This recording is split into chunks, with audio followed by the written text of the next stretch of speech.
Beautiful view of downtown Denver on a Saturday night. Good time for a little hardball. Welcome everybody inside Coors Field. The Rockies have won 3 straight, 5 straight dating back to last year over the world champion San Francisco Giants.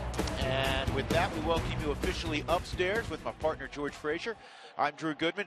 Jorge De La Rosa to the mound tonight, George, and he wants a mulligan. Well, yeah, you want a mulligan, a restart. I mean, quite honestly, he'd had 2 starts in the minor leagues.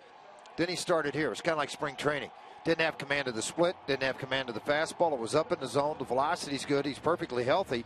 He just was not able to command all of his pitches. And then when you go out to get in a fist fight, if you don't have the uppercut, the cross, and the jab, it's not much fun to go get in that fist fight. And unfortunately, he didn't have it. And perhaps he was a little overamped, which I know sounds odd for a guy who's a veteran guy who's won a lot of ball games, but it can happen. Well, absolutely can happen. And I think going out to the mound, I think it'll be a little calmer tonight. I think it'll be a better situation for him. Well, speaking of a couple of guys that have been overamped all year, and they've produced with that overampage, if you will. Ryan Spilborghs, tell us a little bit more about 2 young guys that I think feel like bona fide big leaguers now. And they do. Baseball is a game of confidence. And I remember there was a time Larry Walker once told me, when you play this game, you're going to have a moment where you realize you belong. For many guys, it happens at different stages. For Nolan and DJ, I think it's this 3rd season. 3rd season that they feel established. Yes, Gold Gloves aside, you look at what Nolan's done, it's confidence. They believe in themselves. They believe in what they're capable of doing. It's no longer that they're going every single day worrying about if I'm going to play the next day. They know they're going to be in the lineup. They know that they're going to trust their stuff. We used to talk about the Rockies infield, who's going to play 3rd, who's going to play 2nd. It's Tulowitzki's infield. Not anymore. These guys have established themselves. Establishing it leads to confidence, and now they're playing the game like they know how. They're having fun, and that is a big, big moment for both of these guys, and we're seeing what's happening right now because of that confidence that they have, knowing that they are major league players. Spilly, thanks. George, you remember that moment where you felt like, hey, you know what, I belong, I'm as good as everybody else up here, and I've established myself. Do you remember 9 that moment? trips. It was 9 trips. You went back and forth a while. I went back and forth 9 different times between the big leagues and the minor leagues, and almost retired once because of it. And I think once when I got with the Yankees and through in September and then into the playoffs and World Series, and I felt like, okay, I'm good. You know, I'll be able to play here and not worry about having to make a team in spring training. Jorge De La Rosa making his way to the Coors Field mound. The Rockies, after a slow start at Coors Field, took the last 2 against the Padres. Very important 2 ball games to get that split in the 4-game series. And then they won again last night, 6-4 over the Giants. Nori Aoki is going to lead things off for San Francisco. He pinch hit in the 9th inning yesterday and was 0 for 1. It was the only game this year he has not started. So Aoki back at the top of the lineup. Here's the rest of the Southwest batting order for Bruce Bochy. Book your low fare now at southwest.com. Matt Duffy, good-looking young player at second base. Angel Pagan, Buster Posey. Justin Maxwell's got the hot bat. In fact, against the Rockies in his career, a .455 average. Another good-looking prospect, Andrew Susak. We saw him a little bit late last year. He'll be behind the plate. Casey McGee at 3rd. He's been struggling. Brandon Crawford will be at shortstop. And the longtime 17-year veteran, Tim Hudson, on the hill tonight for the San Francisco Giants. So here's De La Rosa, what he's done at Coors Field. It still amazes me every time we flash those stats up, George. All-time leader in wins. Cook, Francis, Jennings, and Jimenez are the ones that follow behind that. His 9 earned runs given up in that last start were the most given up, or tied, I should say, in his career. But he loves pitching at home. He's 10-2 here at home. That was last year with a 3.08 earned run average. And the other side of that, against the Giants, he's 9-6 in his career, but he's had 10 starts here at Coors Field where he has gone 6-1 with a 3.84 earned run average against the Giants. Yeah, he's had their number for the most part here. Let's take a look at the gloves behind Jorge tonight. Dickerson again in left field, Blackman in center, Carr goes in right. And it's Arenado, Tulowitzki, LeMahieu, Morneau around the infield. Nick Hundley is doing the catching. Well, it looked like Ryan Spilborghs when the Padres got after Jorge last game that they ambushed him. I mean, they swung real early in the count, didn't give him a chance to get to that devastating changeup of his. And that's what the Padres have been doing. And for De La Rosa, that was a right-handed heavy lineup with a bunch of guys that have faced him before, and they jumped him. And I don't expect the same thing. There's a lot of lefties in this lineup for the Giants. It's not the same lineup that he faced against the Padres. Well, Bochy dumped out a couple of his regulars on the left side. Panic, obviously, at second base. Brandon Belt normally would be in there. Gregor Blanco gets a lot of starts. Those three left-handed bats will come off the bench. So here we go. De La Rosa, round 2. The Rockies 4-0 against the Giants this year.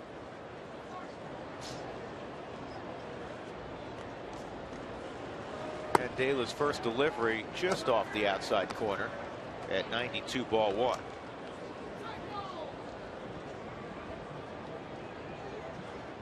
-59 is our game time temperature. And that looked like an identical pitch to the one we just saw, but that's called a strike, so it's 1-1. Aoki's the guy that'll slap and run.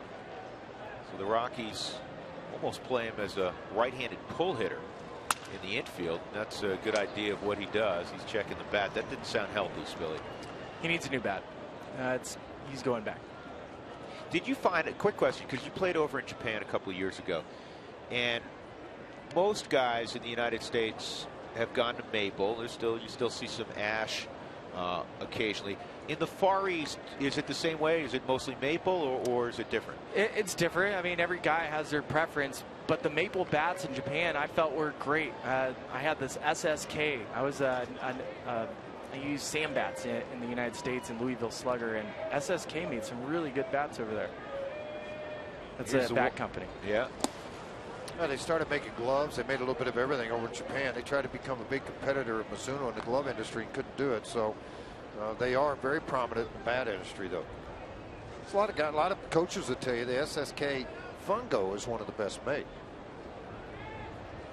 2-2 on Aoki.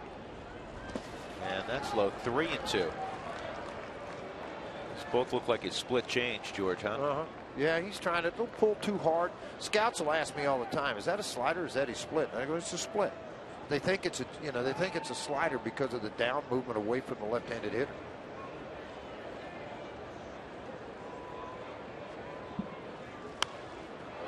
Then you get a pesky guy like this, even though they got a lot of body parts moving, they're still making contact. And you play right into their hand. If you go, all right, we'll bust them hard in with a fastball, you're playing right into the strongest part of their swing then, because they're running away from everything. Take a look and see what De La Rosa tries to do here. Hundley wants the changeup, sitting right in the middle of the plate. That's in the air, left center field. Dickerson will slide over and make the catch. So a good start for De La Rosa as he located that changeup on a 3-2 delivery. Aoki is retired. Let's look at the arsenal for Jorge. Last season, this is not this season. We threw away that first game. We're not going to look at any part of it. The fastball was very prominent at 41%, but it's the cutter and the splitter that he gets his swing and misses on. And the fastball's still good. It's 90-95, but he has a very good command of that splitter and the slider, so he goes to that an awful lot. Curveball more of just a show me pitch to let people know that he's still got it. A lot of times left-handers will use that on right-handed hitters more than lefties. You see that pitch right there, George? That was at 95 at the knees. He was 95 5 days ago, but everything was belt high. Well up into the strike zone. That's why he got hit hard, mostly against all the right-handed hitters that did the damage. A couple of adjustments, a little more hesitation in his delivery to allow his arm to get out of the glove and get up on top of the baseball. George, you know what's funny about De La Rosa is in spring training, he does not have the little pause in his delivery. He doesn't do it during bullpens. He only does it when he's on the mound in a major league game. Yeah, you know, and you say, well, practice makes perfect. Well, not necessarily here with him. And it's a double hitch. If you watch it, he picks the leg up and then he hitches his hips. He locks his hips. Then he goes. So it's kind of a two-part hitch in his lower half. And it's more to get a hip turn and to also get the leg in a position and the shoulders in line with where he wants it. I remember, Spilly, watching that bullpen with you in March, and we're like, wait a second, he's not pausing. Yeah, he smoothed it out. We asked him, we said, how come no pause? And he told us, he said, well, I don't do it in my bullpens. Only game. Well, watch the hips right here when the leg comes up. Let's pause it about right there. It stops. See, and it's right here. Now watch this area here of the body. Now he's going to hitch again to make sure that he's got it loaded before he comes to the plate area. Plus, it hides the ball a lot longer. 0-2, and it's 1-2 on Matt Duffy, a product of Long Beach State. Long list of infielders, in particular left side infielders, that have come out of Long Beach State. None better than the guy playing shortstop tonight for the Rockies.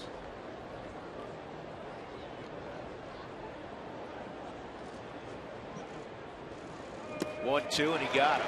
Huntley will clear himself and get the out at first. See, that's that back foot pitch, and it's Billy, you're a right-handed hitter. But from a left-hander, you think that fastball is going to stay right in the middle of the plate. It's 90 miles an hour. And then as the ball approaches, you're thinking, all right, I'm all over this.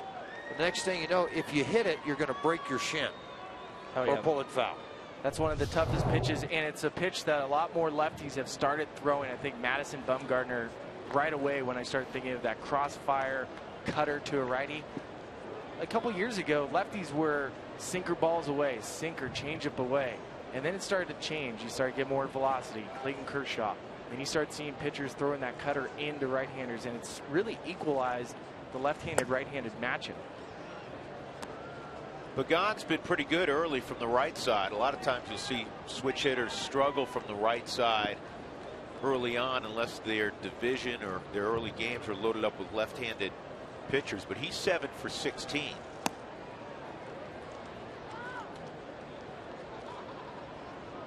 You find guys with the guys you played with and against, the switch hitters, that their natural side most of the time is right-handed, and on the left side they became better hitters just because they got so many more reps. I never understood, and I remember my high school coach, because I wanted to switch hit, and I switch hit through Little League and for parts of high school. And my high school coach said to me, how many home runs do you think Hank Aaron would have hit if he was a switch hitter? Like, I don't know. He's like, exactly. Hit with your best strong side.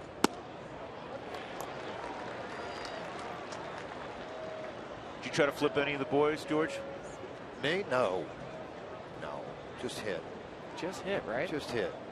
See ball, hit ball. It's the best hitting coach I've ever been. See ball, hit ball. You know, it was Pedro Guerrero that used to say that. This ball in the air to shallow left. It's going to drop in front of Corey for a base hit. So Pagan continues to swing it from the right side. And with 2 outs, Buster Posey will come up. Well, everybody talks about, well, you know, right-handed thrower, left-handed hitter, all those different things, the value of it. If you can play hitter, you have value.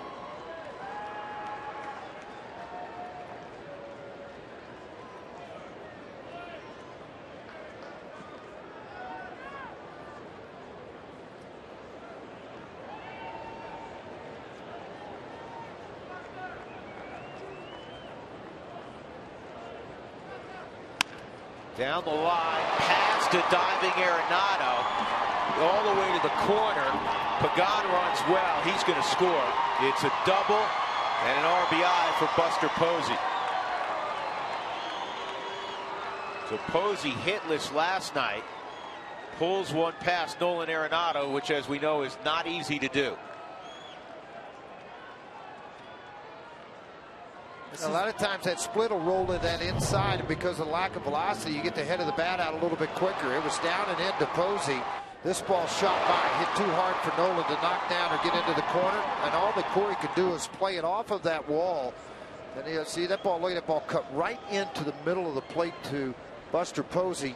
And I think, Spilly, for fans watching, when that ball gets into the corner at Coors Field, if you chase it into the corner, it has a chance to get by you. You've got to let it come out of that corner before you try to get it. Especially in right field, it has a little curve to it in right field. Left field is definitely different because there are 2 strong right angles in that corner, so you have to let it pop out. You're absolutely right.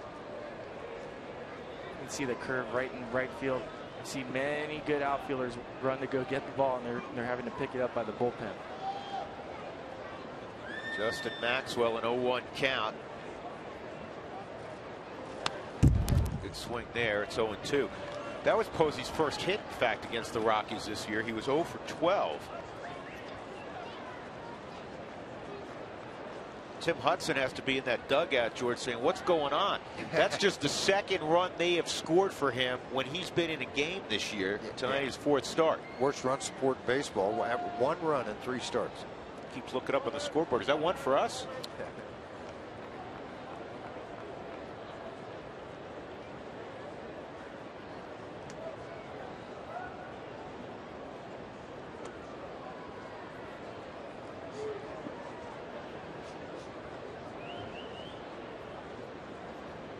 Two strikes on Maxwell. Ground ball to third. Nolan gathers himself, makes a perfect throw. In the inning, a couple of hits with 2 outs produce a run. The double by Posey brings home Pagan. 1-0 Giants.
The 214-game winner, Tim Hudson.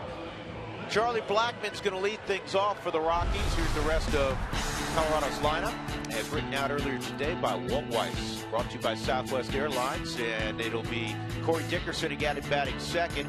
Tulo will bat third. Morneau after that. Nolan Arenado will bat fifth. Cargo had a couple of hits last night to snap out of a funk. Nick Hundley swinging the bat well at 320. DJ LeMahieu leading all of baseball at 414 in front of De La Rosa.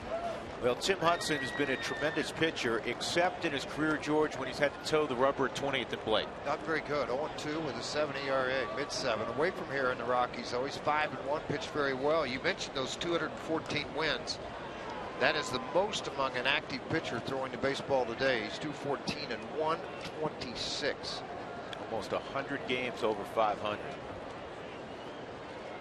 Charlie takes outside, ball one.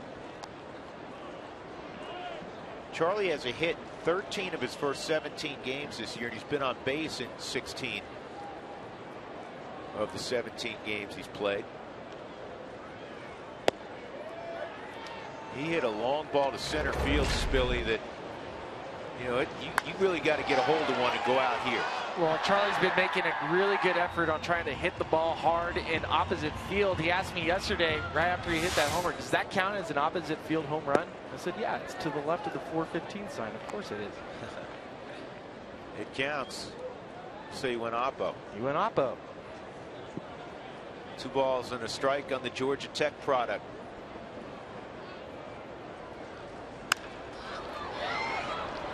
So that's what Hudson wants you to do. Get out front, roll over the top of the baseball. First time through this year, though, the opposition 375 average. Second time 318, and then that third time through just a $143. Here's San Francisco defensively. Nori Aoki, who is complimented by Bruce Bochy for his play in left field yesterday. He's out there tonight. Angel Pagan at center, Justin Maxwell in right. He made a good catch yesterday. McGee, Crawford, Duffy, Posey, and Susac. For Posey, it's his 6th start this year at first base and his 113th career start at first base. So he's quite comfortable over there. I know he's enjoying the night off with the legs. I can guarantee you that. I mean, the bat is just too good. Can't keep it out. You know, when you give him a break from catching, you got to keep it in the lineup. 1 ball, 1 strike on Dickerson. You know, you might give him a day off if it's that nasty right-hander. Otherwise, he gets to play all the time. His mom's never going to be mad at the coach. No, rarely. How about the mom and say, hey, why'd you make him play that guy? He's way too nasty for my son. This ball lined to left field, but it's right at Aoki. Hey, when Dickerson runs by, tell him to hit it harder next time. He's shaking his head. I don't want to talk to him. 2 outs. Tulowitzki will take his turn. Troy in the ball game 2 days ago. Was actually his last start, is what I'm trying to say. Last night he was given the night off, did pinch hit with the bases loaded, popped out, takes a slider for a strike. It's really nice when you can sit Troy down, George, and get a W. Well, it is. I mean, and that's a credit to your bench. It's a credit to all those guys you know, playing in the ball game last night. And Del Scasso had a nice turn of a double play up the middle, made a couple of nice other plays. You know, with this offense, though, when everybody's clicking the way they are right now, you can give a Tulowitzki a night off. You can give an Arenado if you want to. You can give a Dickerson because of what this offense is doing. There's a couple guys raring to go, eyeballing Tim Hudson. Here's the 1-1, and that's inside. John Hirschbeck's behind home plate, 32+ years as a major league umpire. He's worked 4 World Series. He's only called 1 no-hitter behind the plate, and it was Roy Halladay's in the playoffs a few years back. 3-1. Going back to your point about giving Tulo and Nolan days off at Coors Field, it's the one place where I always felt that your bench players can put up big games. I think you look at Descalso, he can have a big game at Coors Field. You want Tulo on the road, though. Well, that's ripped to left field. A 2-out knock for Tulowitzki.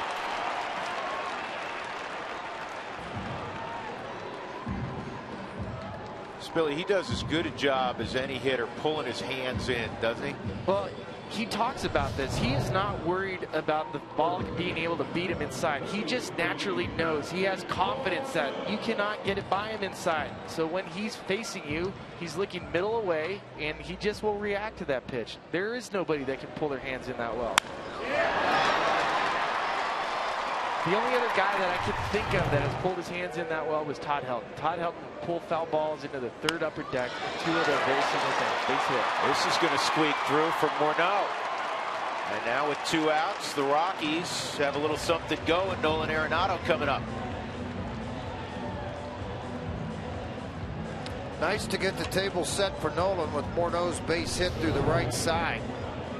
Not really playing any pull side at all, and that's because Morneau has the ability to go opposite field pretty easy, just out of the reach of Duffy at second base.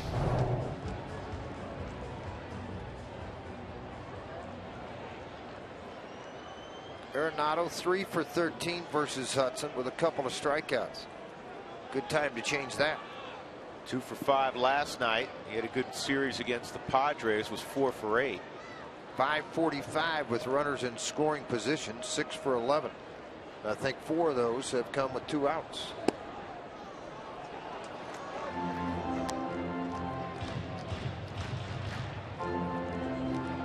He's such an aggressive hitter, Spilly. What's he telling himself here with Hudson in this situation? I think he's just trying to sit back. He knows Hudson's not throwing the 90-mile-an-hour heavy sinker that he used to have. He's not going to the split as much, so get a pitch up in the zone and let his hands work. And I ask you this question, Spilly, when you were playing on an everyday basis and you face a Hester like you did last night, and you're facing a Hudson like tonight, you know, the other guy threw a little bit harder, but Arsenal's much the same. Yes. That's got to be helpful. It is helpful because you can keep your approach for 2 straight nights. You can feel confident that last night I was able to let the ball get deep, let it travel. I can throw my hands, and I get to face another guy 2 nights in a row. It helps, definitely helps as a hitter.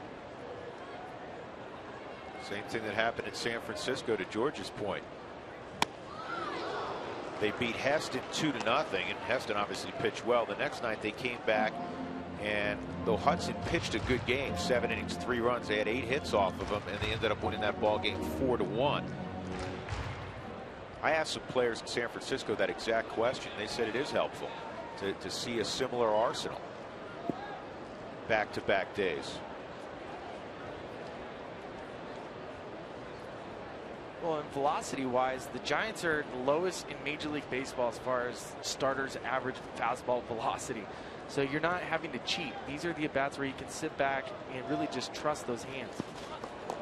Well, I think the difference that separates them is their preparation with Dave Righetti. He's been there since 2000 as their pitching coach. And he has done such a great job of teaching guys to pitch and the mental toughness. There's Dave there next to Boch. And I mean, he grinds on every pitch as if he's still out on the mound. And you're right. There's nothing better in baseball than a well-located pitch. Velocity, you can throw 110 miles an hour. If it's right down the middle, it's going to get hit. If you locate your pitch, it doesn't matter how hard you throw it. For just the 4th time this year, Nolan Arenado strikes out. So Hudson able to fan Nolan with a couple men on. 1-0 Giants as we go to the 2nd.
Top of the Rockies bullpen for a reason, because Walt Weiss was out here earlier this week.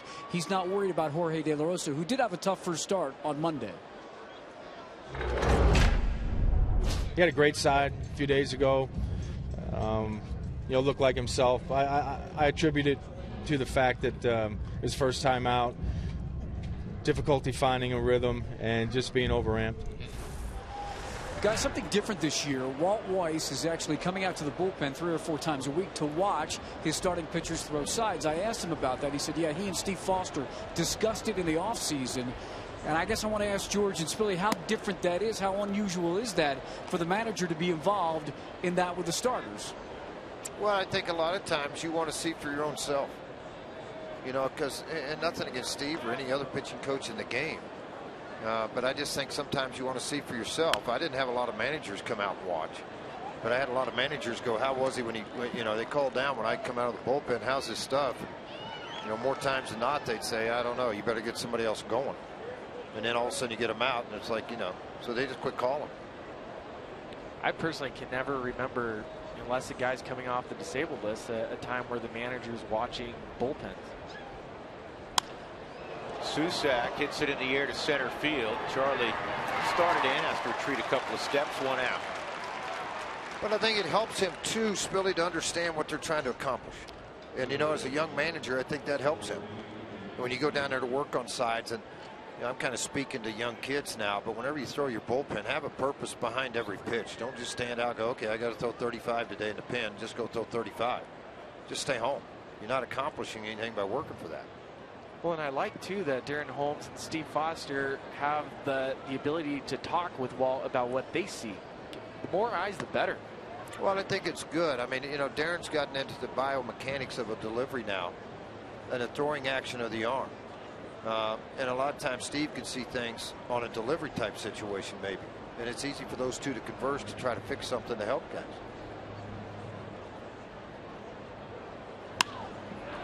And there's a base hit for McGee. He does not run well, but he's going to try to stretch this into a double, and he'll get there. So with the bad leg and all, McGee, 1 out double here in the 2nd inning in front of Brandon Crawford. Right out of the hands of De La Rosa on your Subaru Super Mo is going to drop to that inside half of the plate. Tell you what, hitters may be able to read that a little bit, Spilly, because you watch McGee and you watch what Posey did, where they clear their lower half so quick to be able to get the bat head in through that zone on that inside pitch. Yeah, you're right. So far, there's been 2 really good swings on that pitch, so I'm going to keep my eye on it. Other times, it's just you're in that zone where Casey hasn't gotten a hit in a long time. He's cheating. 0-1 on Brandon Crawford. Talking about this yesterday with Crawford. Contrast in seasons facing left-handed pitching. Crawford hit .320 last year against lefties. The year before, he hit .214.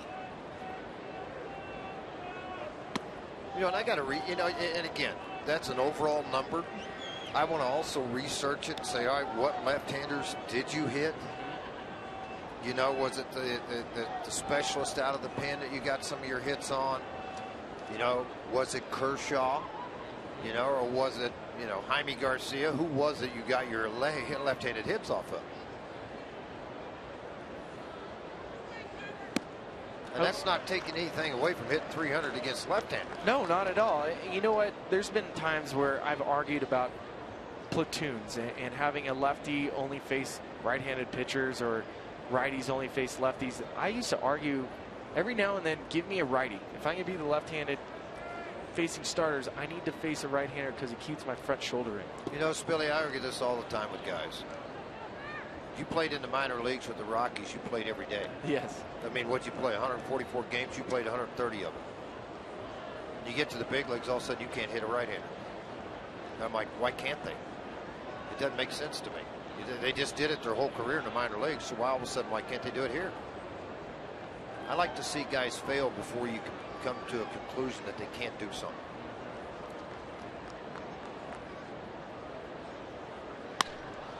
This ball's hit pretty well left center field. Long run for Blackman. Can he get there? Yes. Had to double catch that. McGee went halfway and he'll return to second base. That's a terrific running catch.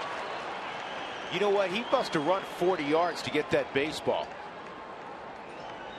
Well, I got to have a feeling that Crawford was going to slice it because Dickerson's playing. He's playing pretty much straight up here in left field. I mean, Spilly, I'm looking at a high view, but man, that's a long run for Charlie.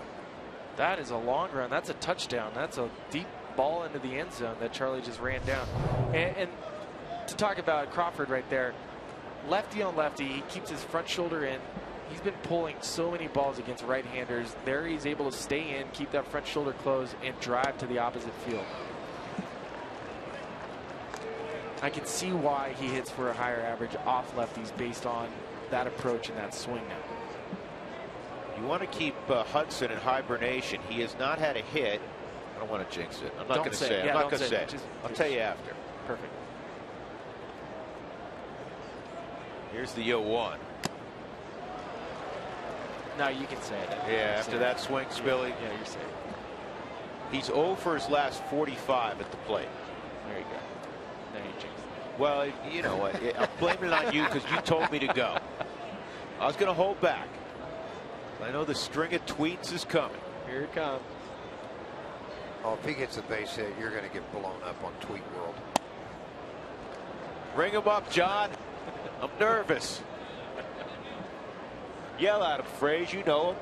No, he would hear me from here. I could get his attention. I actually did that one time. So frustrated in '99, I stood up in the booth, took my headset off, and go, "Open your strike zone."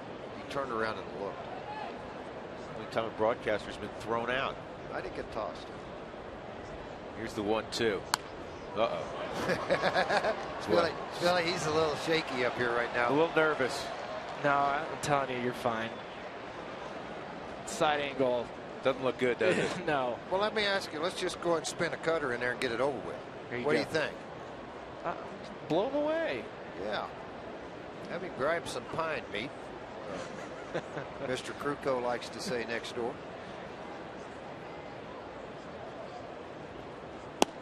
Oh, how did you not swing at that, Drew? When was the last time he touched first base? On a George, walk. I'm not even going there. 1-0 Giants, 2 out. McGee at second. Okay, you can breathe There now. you go. Woo. You can breathe. Told you you're fine. Yeah. Nerve-wracking there. 0 for 46. McGee left at second. 1-0 Giants, middle of 2.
Brought to you by your hometown Toyota stores. Let's go places.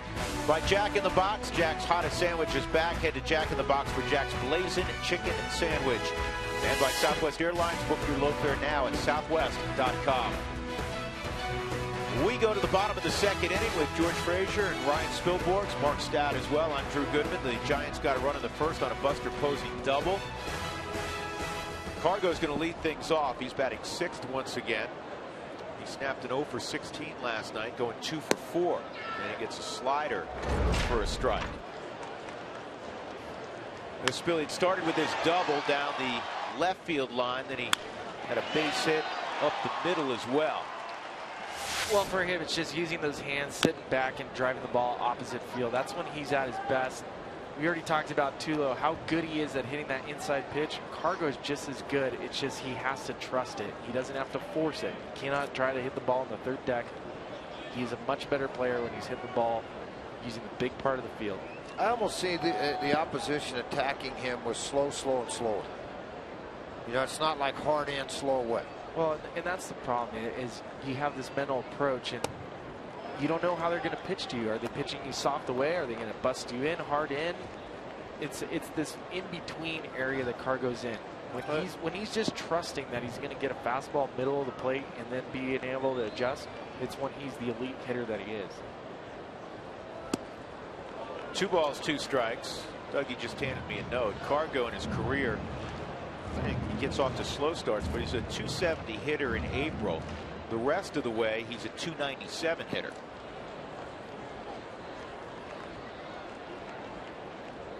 Two and 2 on Cargo, leading off the second. And that's to left field. Trapped down out there by Aoki. Pretty good approach, though, Spilly. It's a good hard out. You can live with that. I remember a story of Pete Rose. He came and talked. His son was in spring training with the Rockies, and he was talking about there's a year he's with Davey Collins, and he kept saying, you know what? Up on the Jumbotron, it's not saying the guy that's going to win the batting title. He was like, who are you talking about? Me. He's like, just watch, boys. I'm going to hit a couple balls to the second baseman, and it's on. And it was right. He got a couple balls, hit the opposite field, and he came close to winning the batting title when he was hitting 250 in July.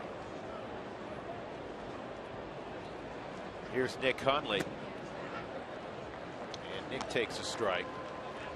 Nick, against his former team, had a strong series. Playing the Padres, he went 6 for 10. Triple, home run, couple RBIs, also walked a couple times.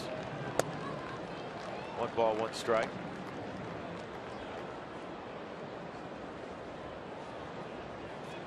Spilly, what Hudson do to you? And I'm not trying to embarrass you. You were 0 for 5 in your career with him. Did he go sit on a right-handed hitter?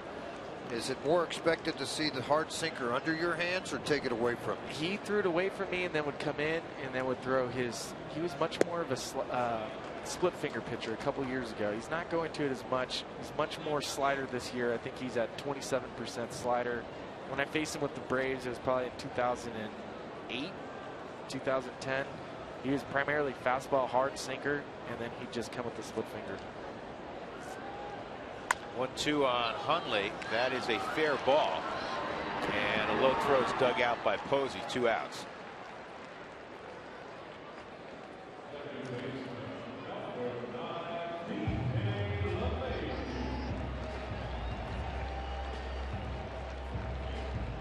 Rockies fans, you can join the conversation. Send us your thoughts, photos, and favorite moments from Coors Field via Twitter, Instagram, or Facebook. Use the hashtag Toyota Talk as we celebrate 20 years of Coors Field this weekend. We'll show some of your Toyota Talk comments as the game progresses. 2 outs, nobody on. DJ LeMahieu leading all of baseball at 414. 3 hits last night. You know you're going well when you have a check swing base hit. In fact, DJ didn't even start running for about 2 Mississippi. He realized he was going to drop fair just inside the right field line. 9 for 14 against the Giants this year. Billy, I'm going to pose a question to you and Drew. Okay, let's hear it. Why is it 2 Mississippi? Why isn't it like 2 New Britain or 2 Worcestershire or 2 Santa Clara? Why is it Mississippi? Who came up with that? Who came up with that? Well, the folks out west wanted to go Santa Barbara, but yeah, if you say it really quickly, it's tough. With top spin up the middle, when you're hot, you're hot. Dougie, who came up with 2 Mississippi? Archie Manning did. I don't think so. But it's a good answer. He came to Omaha. Pretty good pitch here, right down the middle of the plate, but it had some late sink starting to work under the bat, and he just fought it off, took it right back up the middle again. Yeah, I tell you, if you watch his swings, Billy, and why does his front leg always fly wide open, almost all the way out of the box, and then he takes off running? It's just his bat path. That's the way the inside-out swing kind of pulls his hands and his hips out like that. How about Jorge? Telling Tim Hudson this is how you do it. So Dela in his first at bat of the year. Remember, he didn't get the hit 5 days ago because he was gone after 2 innings. Yeah, that wasn't any fun. He's hitting 1,000 this year, George. Yeah, well, everybody's happy now, particularly Dela, because he got the hit. High leg kick, lock the hips again, get the good balance points, flat swing, atta baby. Looked like he knew what he was doing, Spilly. No, he does not. Come on, pitchers don't know how to hit. How many pitchers do you know have a leg kick? The only one I can really think of that stood out was Dontrell Willis. Remember that leg kick? He could hit, though. He could hit. Here's Charlie. Rockies trying to produce a run with 2 outs. There's that curveball, predominantly to the left-handers. He started off Cargo with it. Now Charlie. 75 to 77 miles an hour. Slider will be 80-82. It'll bite in underneath the hands of the left-hander. That changeup ran 80-81 so far in this ball game. Fastball's topped out at 89. Line drive, base hit. Good jump by LeMahieu around third. Here's the throw by Aoki. Safe at home plate. Charlie Blackmon ties it up with a 2-out knock.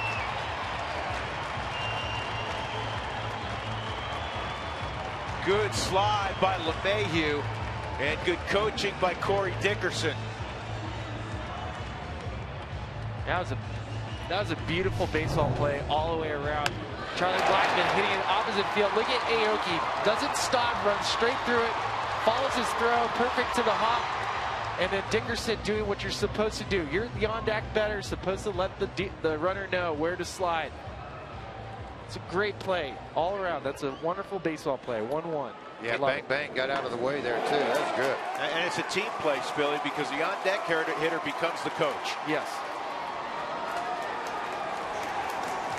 Dickerson takes his coach's cap off, puts his helmet on. Dickerson lined the ball with authority at Aoki in the first inning. This ball on the ground is short. Crawford will grab it, touch the bag. But the Rockies tie it up on that base hit by Blackmon, his 9th RBI of the year. DJ LeMahieu again in the middle of it.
Have won 4 straight this year, 5 straight going back to last year over the Giants. And as we go to the top of the third, it'll be the top of the order for the Giants against Jorge De La Rosa. And we welcome to the booth a guy who used to wear number 17. Now, anybody who's a Rockies fan knows who this gentleman is. He started the first ball game ever in Rockies history. David Need, of course, at Shea Stadium against the Mets. How you been? Good, doing good. Good to be back here. I hadn't been here in a while. Just getting to come back and see all the guys again. It's a really neat experience. It's neat for the Rockies to bring us all back here. So the natural question, because it's been 22 years now. Wow. Is it amazing how quickly it's gone? Yeah, it really did. I mean, it's hard to believe. I can remember, 22 years ago getting on that mound at Shea Stadium for that very first game, and like it was yesterday. I mean, I know some things have happened in between there, but I mean, those are memories that I'll never forget, and I'll take with me to the rest of my life. So. David, when you guys came back, and of course it was 80,000 at Mile High Stadium, and your good buddy EY goes deep, and we all know that story. But then the sustained success of the organization drawing fans from not just the Denver metropolitan area, but it became a regional team. And there were people in baseball, as you know, who wondered, well, would this, mountain area support a major league team? And as we know, one of the best supported teams in all of baseball. How surprising was that for you? I mean, I had an inkling of it when Bob Gebhardt called me the day before the expansion draft and, had me come out here at Kurgan Hall. And, I thought I'd be out here in front of a few hundred people, and there was 25,000 people there at Kurgan Hall that day for the expansion draft party. I went, wow, what am I getting into out here? But, it went all the way through spring training that 93 year, and then, getting to start opening day, it was just one big, hoopla the whole way. But it was so neat playing in front of 80,000 people. I got to pitch 2 or 3 days later in front of 70,000, so that was really neat. Yeah, it was a significant drop off. Well, yeah, right, exactly. 70 grand. Right. That's amazing. You were just telling me during the commercial break that it's neat when you do get together with some of your old teammates, because you fall back right into the clubhouse, don't you? You do. I mean, first time you see each other, everybody's calling me David, and then 2 minutes later, I go by my nickname, Neater. So, I mean, it's the same way with everybody in there. So, I mean, it's just, those are moments that people, if you're not involved in it, you can't take away from that clubhouse, and that's something I always cherish, being a good teammate and being in that clubhouse, being a good role model when I was in there. You're down in Ranger territory. You live in the Dallas Metroplex. Do you follow the Rockies from afar? Do you keep tabs on them? Well, I try to. I mean, knowing that 2 or 3 of the guys that I played with are out here, it helps to follow Walt, such a great guy, and E.Y. at first and Darren Holmes. So, we do keep up with them. I mean, it's just like anything. You follow the teams that are winning, and right now they're doing pretty good. So we have been, I have been checking the box scores lately. With Walt, did you believe that one day he may get involved in the teaching of the game and the managing of the game?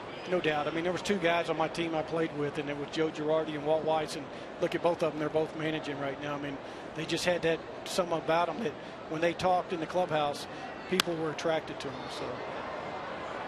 How much is it? I don't know how often you get back to Denver. I know you were here a couple of years ago, the 20th anniversary of the start of the Colorado Rockies. Now you have 20 years at Coors Field.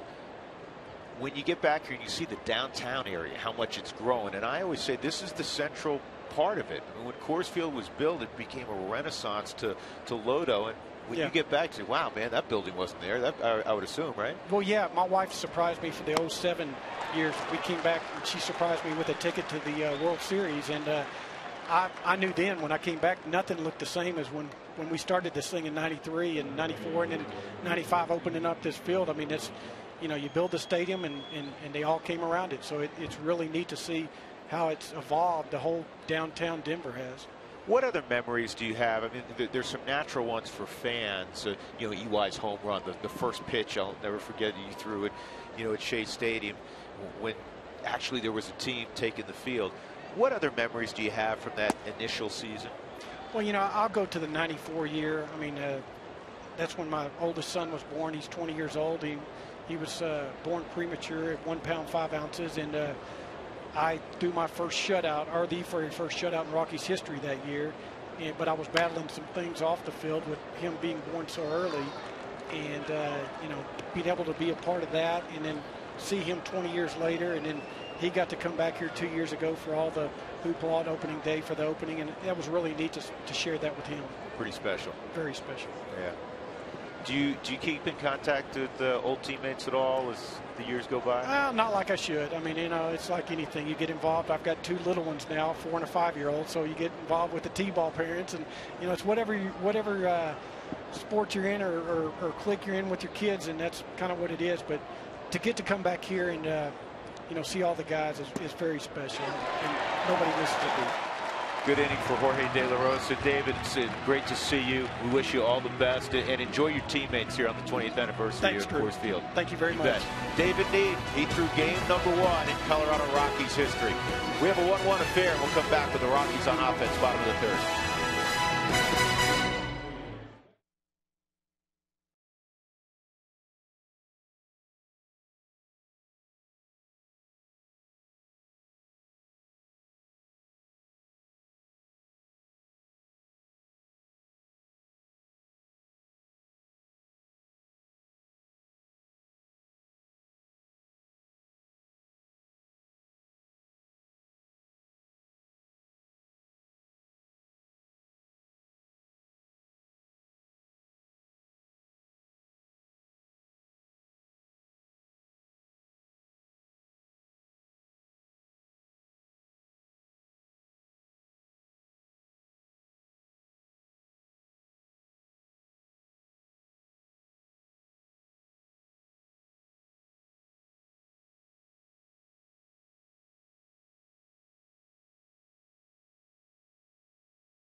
Anniversary of Coors Field. The '95 Rockies reunion has begun at Coors Field. That's a tweet from the Rockies on there in the suite.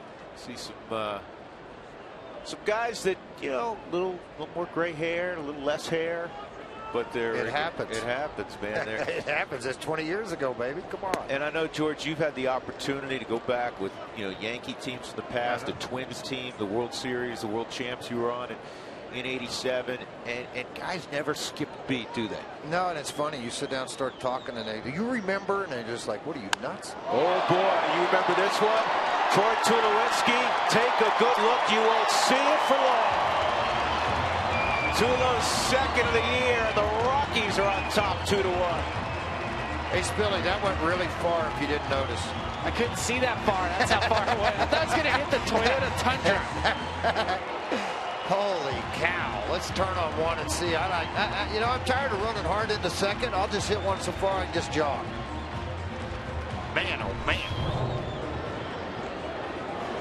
Oh, that's one of those sliders that forgot to slide. It just stayed right in the middle of the plate. And that's a ball, I'm telling you right now, Tulo is not looking to pull that pitch. He was looking out over the plate. It's just his natural reaction. That's what makes him so special. Well, again, that was the situation you were describing. He had to pull his hands in. He's looking at somebody, he goes, huh? I didn't even try to do that. That was his 20th hit of the year. He has 11 extra base hits, 9 doubles, which is tied for the major league lead, and a couple of home runs now. Rockies on top 2-1. Morneau had a base hit in the first inning. Good to see David Need. Oh, it's great to see David Need. All those guys coming back. He looks like he's 17 years old, though. He's not missing any hair. He's working out. He's doing something. Yeah, he looks good, doesn't he? Yeah, he looked great. That's neat. The Rockies brought all those former players back, hanging around on the field, talking with Walt Weiss, one of their former teammates. It's David, Bruce Ruffin. Ritzy. He's got a big farm in Iowa. 17-game winner, Kevin Ritz. Roger Bailey.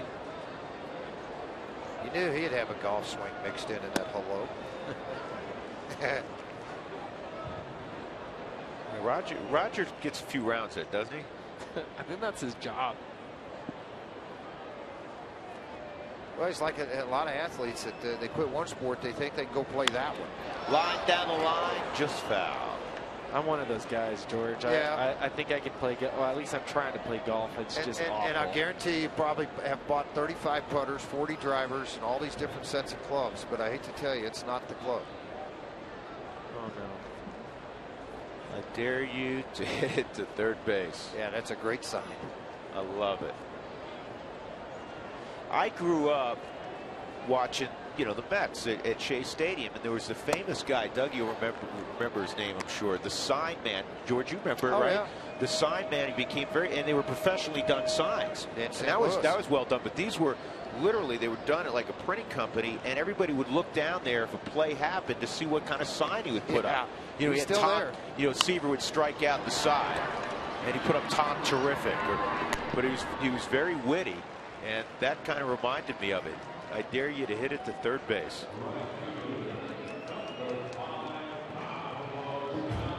Two outs, Cargo coming up. Rockies up 2-1. Who wants tacos? When the Rockies score 7 or more, make sure you go to participating Colorado Taco Bell locations the next day and do it between 4 and 6 in the afternoon to get your Rockies taco special. Lip Moss at Taco Bell. Carl Earhart. I knew Doug you would remember. Thank you, Doug.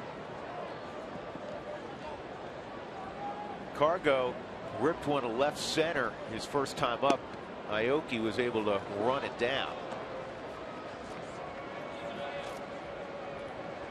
And you remember, right? I talked about this yesterday on the broadcast. When you hit the ball hard and you make an out, there's nothing more frustrating. You're like, okay, I'm going to try to hit it even harder, and that's where Cargo has to just relax.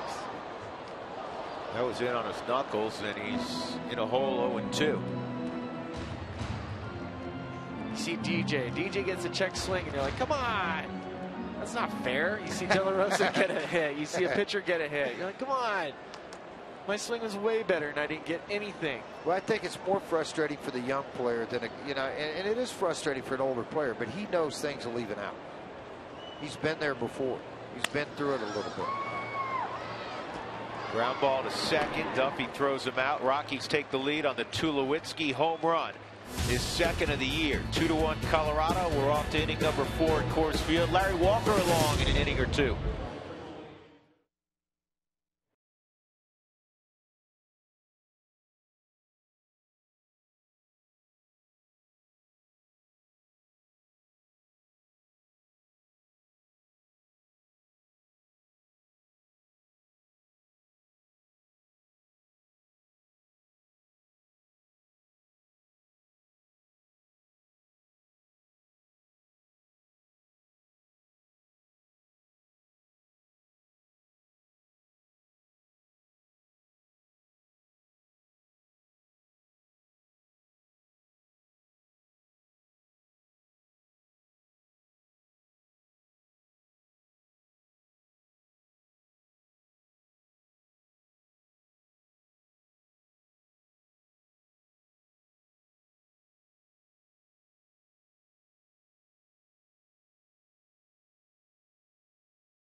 Weekend long, we're celebrating the 20th anniversary of this great ballpark. Roger Bailey is here today. We want to show you one of the great memories from Coors Field. Let's go back to June 30th, 1996. Rockies and the Dodgers. Eric Young steals 6 bags.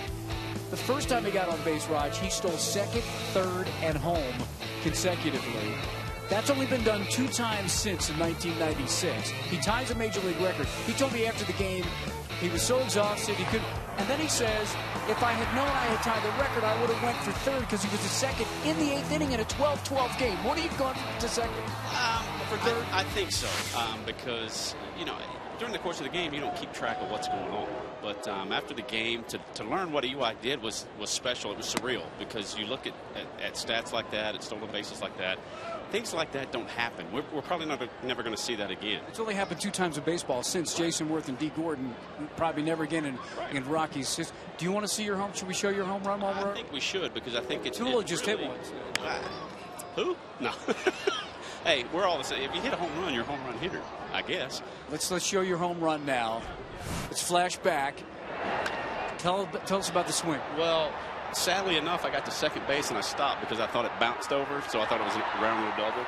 And the umpire comes to me and he says, "You've never done this before, have you?" I said, "No, sir, I haven't." And he says, "Home run." So I kept going. It's a good-looking try. Yeah, I had to act like I knew what I was doing. But what people don't know is Walt Weiss hit a home run right before that. So Walt and I went back-to-back. Back-to-back with the skipper of the team now. Raj, great to see you. Thank you, buddy. This is going to be a fun weekend. Awesome weekend. And for the fans, we'll show you a lot of the memories of Coors Field all weekend long, guys. Yeah, Mark, tell Roger he hit it so far, even Ricky couldn't catch it. You hit it so far, we saw Ricky couldn't even get to it. Ricky jumped into the wall. Ricky didn't make one of Ricky's efforts. Ricky could have got that ball. Something else. But it was special. Tell Roger we're going to play golf Tuesday in Phoenix if he's interested. Tuesday in Phoenix, golf. Drew wants to know. I'm available. I can check my schedule. I get 3 aside, just like old times. Yeah.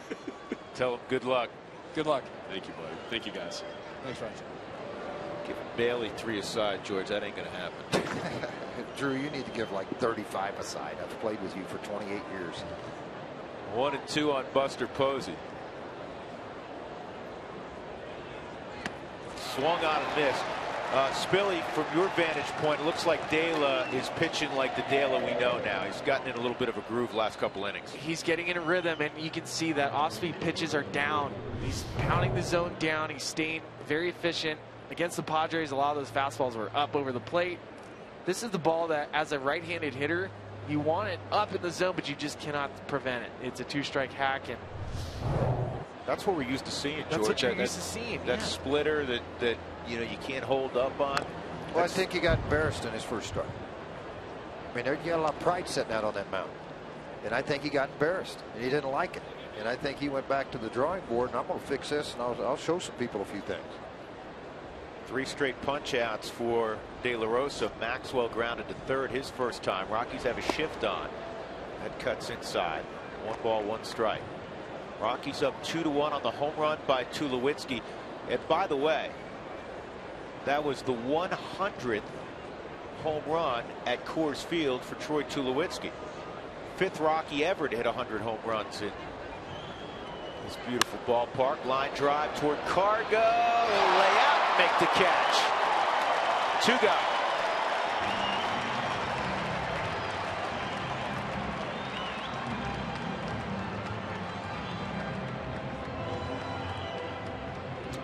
How hard is it, Spilly, with those lights on a low line drive on this type of a ball hit? It's not hit that and elevated, coming right out of that lights and kind of where they have them running where the scoreboard is.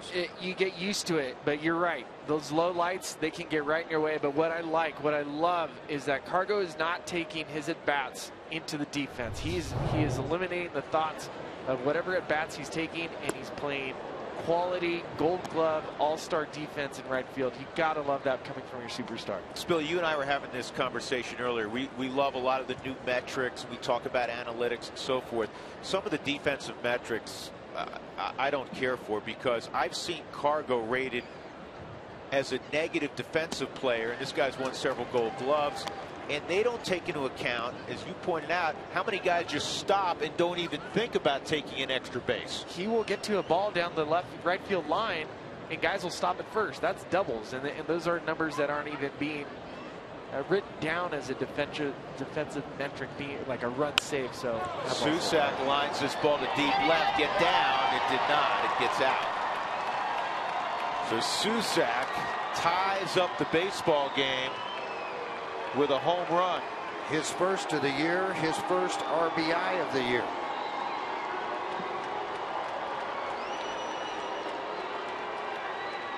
Yeah, Bochy's been very impressed with the way he swings his bat, carrying 3 catchers at this time, with Sanchez also on the roster along with Posey. Slider to the inside half of the plate. It just stayed down in the zone, and that was a line drive shot out of Coors Field. I honestly didn't think it was going to get out when it left the bat. I thought it was going to be a double off the wall. 4th career home run for Andrew Susak, who's been rated as a top prospect in the Giants organization going into the year. Strike 1 on Casey McGee. McGee had a double his first time up. 2 runs, 4 hits for the Giants. 2 runs, 6 hits for the Rockies. 0-2 count now on McGee. Rockies will not see that guy on the right. They're okay with that. Yeah, no kidding. Madison, glad you got the days off. He might be happy about that too. Is he a one-man wrecking crew in October? Ridiculous.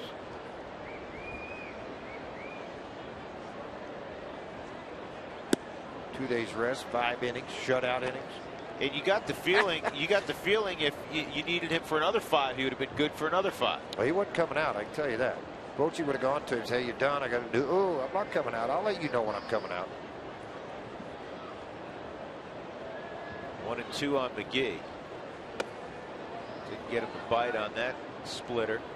Spilly, how important was it for you as a hitter to know that a left-hander wouldn't come hard in on you? Oh, it made all the difference in the world. And that's what I was saying when the last couple of years, lefties have been throwing cutters in more and more, and they're being much more effective. When you have that ball coming inside on your hands, you have to cheat. You have to think about it. And if you don't throw it, you can look away the entire time and be able to adjust to a straight fastball in. Well, I just watched McGee that time, and it was funny because he had already left the whole left side of his body had cleared. Yes. It's like, I'm looking in. Cheating. And it was a changeup away, and he was able to hold off of it. 3-2 on McGee. He did it again. And when you're slumping, I mean, the hitters do that. They try to cheat on the fastball. I always used to look at guys and what they'd done the 4 or 5 series prior to that, or 4 or 5 games prior to that. See, there's that check swing where he'd already, boy, if it's coming inside, I'm going to do damage. Outside, I'm leaving it alone. But I'd always look to the guys that were in the slumps. You realize they're starting to cheat on fastballs and utilize off-speed stuff. Got him. Slider away, strikes out McGee, but Susac, first home run of the year, ties it at 2 as we go to the bottom of the 4th.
Rockies and Giants tied at 2 as we go to the bottom of the 4th inning. Drew Goodman, George Frazier, Ryan Spilborghs, Mark Stout. League leaders brought to you by your Colorado Hyundai dealers. And Derek Norris among catchers hitting .328. There's Nick Hundley at .320. Travis d'Arnaud is going to be down for a while with a broken arm. He's at .317. Yadier Molina, the perennial All-Stars, at .294.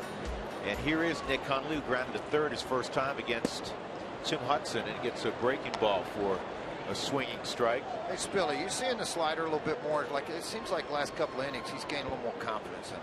He's keeping it down in the zone, and you're right. Once the pitcher starts feeling confident, I think Coors Field, Tim Hudson hasn't pitched well at Coors Field at all in his whole career, and he's starting to feel like if I keep it down, I'm confident that the ball's not going to go far. Well, and I think, too, he feels like, hey, if I get into the 5th or 6th inning in a game like this, I've done my job. Yep, got a chance. chance. I mean, this used to be a 200-inning guy every year. Hey, get ready for the first fireworks show of the year on Friday, May 22nd. Tickets going fast, so get there, get yours today at any Rockies ticket outlet, including Rockies.com.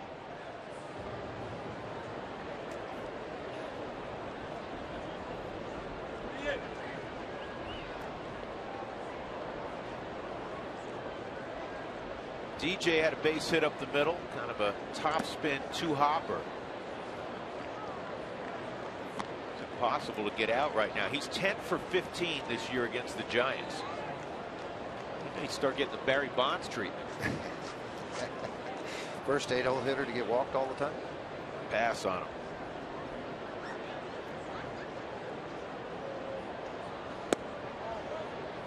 Two 2-0. It's only the second time ever that the Rockies can claim they've won 5 straight against the Giants. They did it in 2002 also. Last year they won the season series against the world champs 10-9. It's in there for a strike. 2-1. I mentioned last night the Giants have won 3 World Series, all on wild card invites. They haven't won the division one time. One of them they won it, Doug? No, you're going to confuse me. Stop. But they have been pretty special. We talked to Bruce Bochy and those guys. I can't remember, George. Refresh my memory, because I know a lot of baseball purists didn't want to see the initial wild card. Now there's two.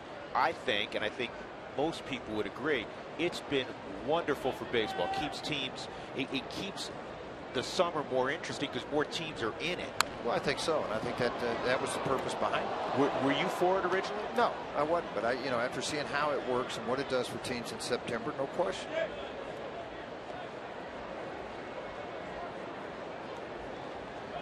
Two balls, two strikes. Or excuse me, 3 balls, 2 strikes on DJ. 2-2 ball game.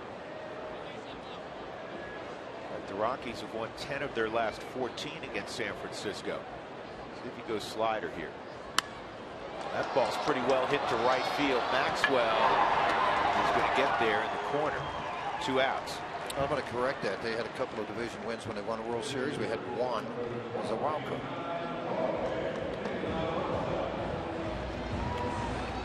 Dela putting his 1,000 batting average on the line here against Hudson with 2 outs in the 4th.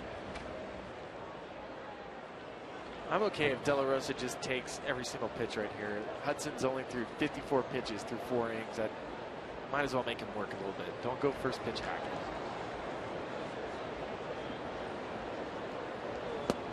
There you go.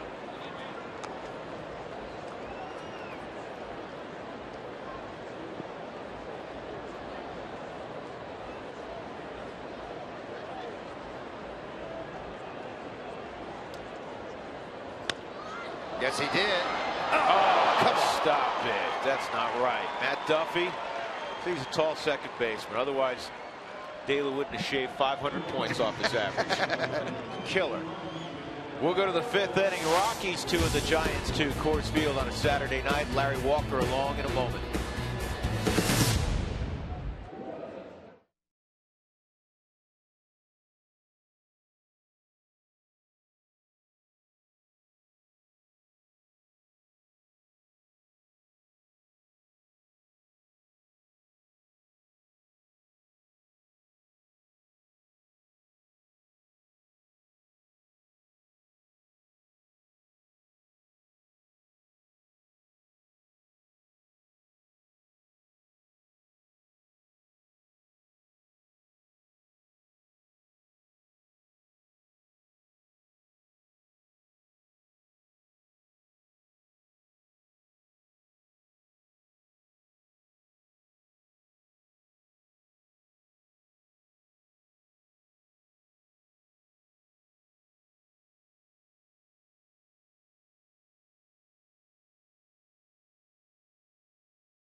Is brought to you by the Ford Escape. Smart, safe, and fun to drive. Ford Escape, go further. By Southwest Airlines. Book your low fare now at southwest.com. And by CenturyLink, your link to what's next. Celebrating 20 years of Coors Field.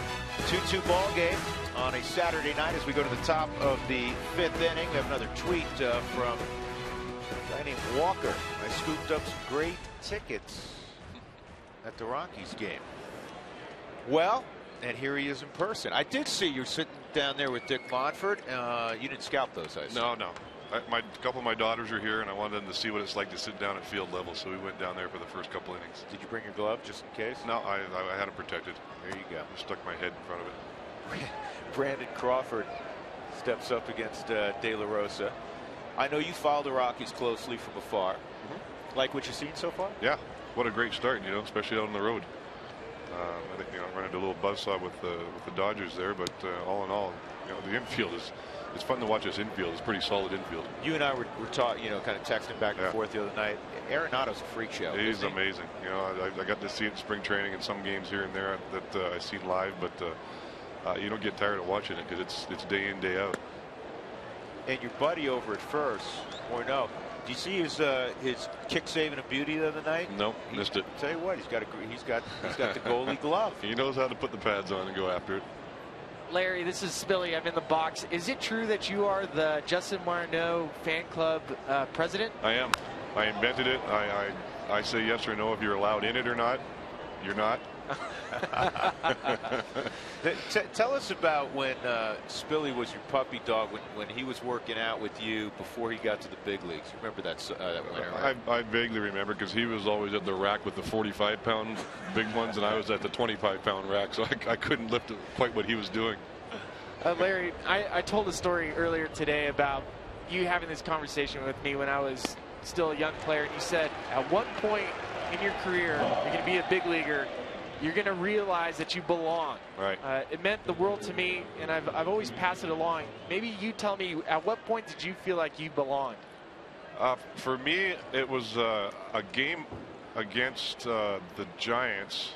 Bud Black, pretty sure it was Bud Black pitched for the Giants, right? Yep. And I had a game against him in which I went 3 for 4, and I was actually using Spike Owens' bat. That's how I used those red-colored Galen, they're called. That's how I ended up with those bats. I was in a little slump, and kind of that game was like, oh my gosh, I never felt so good, and I actually felt like it was here. You know, it finally came, and it was about a year and a half a year into the season where it kind of just clicked, and it was like, all right, I got it now. You know, it took a little while, it took a couple months, and now I get how it works, and everything felt pretty simple after that.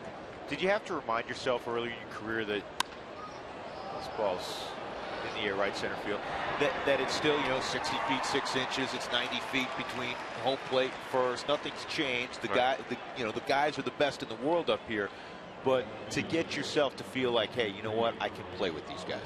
Well, that's so many kids today, you see they have all the talent in the world. You know, there's a lot of players that even these first rounders that get the big bonus and everything, then they get up here, but because of the thing between their ears that gets in the way, that's more of the problem than anything else. It's not their physical ability, it's how their brain works, and if you can clear that out of the way, it makes it a lot simpler. Simplifying the game is the best way. I tried to simplify it as best I could. Nori Aoki with 2 outs. Larry, one question for me. You were the best at doing one of my favorite things to ever do during batting practice, which was pretend to catch the ball when it was over your head. You were the best at it right field. When did you start doing it, and how did you learn it? It's something I just winged one time, Billy. I just I tried it in a game, and it worked amazingly well. And but it wasn't just flipping your glove up and not putting an effort in it. I had to try to keep my eyes focused where the ball was, and as it kept traveling, to try to make the runner think the ball wasn't as far or as high. So that was a big key to it than anything else. I've never asked you this. Which aspect of the game did you enjoy most? Playing defense or swinging the bat? Well, it's tough. I probably throwing a guy out at the plate, because it doesn't happen all the time. You get more opportunities at the plate to actually, even to end a game or to end an inning or anything to come up firing and drill a guy at the plate was always that was pretty gratifying. You're in spring training and as a special instructor. I saw you just a few weeks ago down in Scottsdale. We just had Cargo, a shot of Cargo on the air. Walt has said this a lot, and I know he said this to you, that Cargo reminds him of you. Okay. I said that right. He's told you that, hasn't he? He has. And I always say, no, I think he's got a few more tools than I did. I see it now, and I don't remember being that fast or that quick or that strong of arm. It doesn't ring a bell to me. It was too long ago. Yeah, but you were on the cover of a video game, so that's pretty cool. Yeah, that I was. I made a commercial for that, and that was the last commercial I ever made, because I was sitting at home in the wintertime, and that commercial would come on TV. It made me sick, so that was it. No more commercials. Billy, where are you? You said you're in the box. What does that mean? Well, I'm sitting next to like a penalty box? Yeah, I'm in the sit bin. Spilly didn't shower today, so he kicked him down to the camera well. 2-2 on Aoki. You have a similar swing to Aoki. I've always felt that. Yeah, thanks a lot. Can you see where I'm sitting right now? Slow pitch? Yeah, there you go. There's Billy. See? And the sin bin right over here. That's Canadian talk for hockey stuff, right? There you go. Sin bin, yeah. I was just watching the Vancouver game. They were up 1-0. You got a shot? Vancouver, they got to win tonight. Get back to Vancouver for Game 7. And Aoki walks. So you're spending a lot of time in West Palm still, right? Yeah, down in Florida. It's getting that time of season where the humidity's kicking in and getting hot. So I'll be up in Vancouver in a couple of weeks, for a couple of weeks. So how's one of your neighbors doing, Big Cat? He's good. I think he's down to a 6 now handicap in golf. He plays every day, nonstop. He had never hit a golf ball before, and I took him out on the driving range one time 10, 15 years ago, and the first ball he hit went a mile. And every other ball in the bucket didn't go 50 yards after that. Is that right? Yeah, he was hooked. He was horrible. Well, yeah, but he was hooked, and now he plays about a 6 from the back tees. Do you guys get together a little bit? See him a little bit? He golfs more morning stuff. If I do play, it's more in the afternoon. Is that right? Yeah. But we're in the same neighborhood. We see each other often. It's funny. David Need was on earlier, and he said, "What's great is we get together, and initially for about like a minute and a half, it's." Hey, David, good to see you. And 30, 40 seconds later, it's Neater. Remember that time? Yeah. And you go fall right back into the clubhouse, huh? Yeah, there's lots of great memories. One guy can bring it up, and then it keeps continuing and continuing. You just keep getting reminded of all the fun things. I think, it's Billy's now on the other side of playing. It's fresher to him. But every time I talk to someone like yourself and ask them, what do you miss the most? As many great moments as you had playing, invariably it's the time with the guys, isn't it? Well, you miss that quote family time, because you become a family, and you always miss the guys when the game's over. That's a given. The aspect of the game, I think, for me, and I think for a lot of players, is you miss slapping on that jersey and competing with 25 other guys. You go out there and you want to take them down and beat them up, and there's nothing more gratifying than coming off the field as a winner.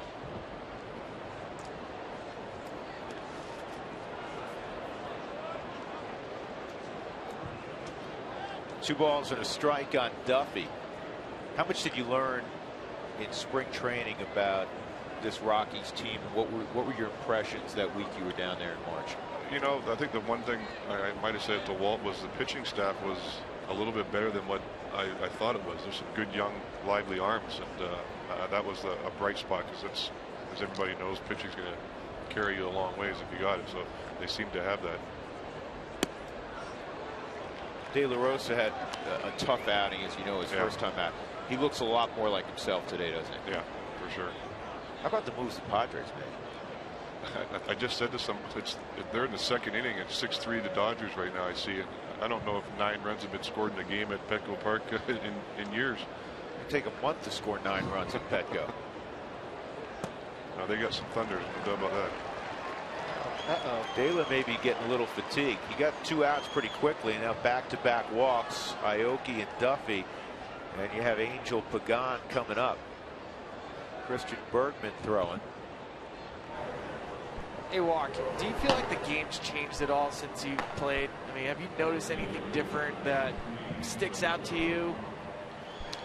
That gets asked a lot, and I think 2 days ago somebody asked me that, and my response to it is I'm amazed at the size, the strength, the athletic ability of these kids that are coming up at such a ridiculous young age. They're men in boys' bodies, but they can do incredible things at 19, 20 years old that you never used to see before. You know what, a great example of that, there's extremes. There's a guy down in South Florida who's a freak show, and Giancarlo Stanton. I mean, he's close to 6'8". Yeah. And monster. He's enormous, obviously.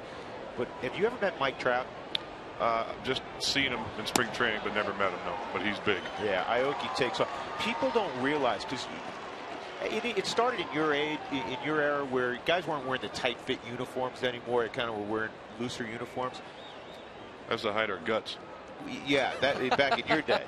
Trout's 235 pounds. Yeah, no, he looks like a running back. He's a beast. He really is.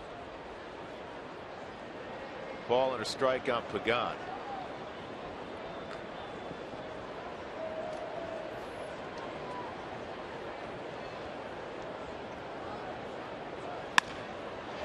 Chulo, tough hop. The boy did a great job on that. So, Walk, you got your girls with you. You're entertaining. I do. They're up here listening to us right now, standing behind us. Not a baby.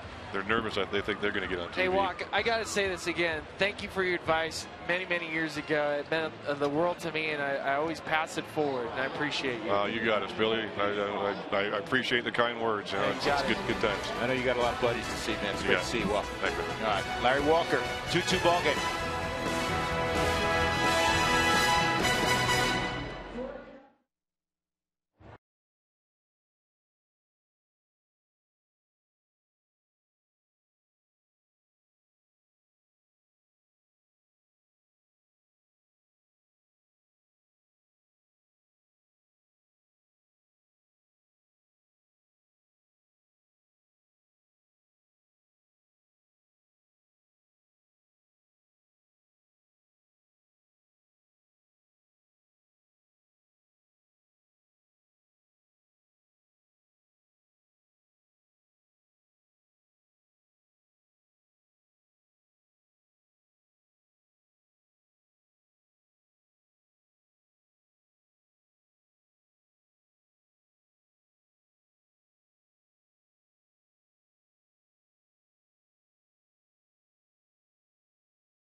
Inning. We are celebrating the 20th anniversary of Coors Field. Some of the guys have played in '95. Behind me, Mike Kingery, Bruce Ruffin, Kevin Ritz, Mike Munoz, Roger Bailey, and we want to show you one of the top highlights from Coors Field history.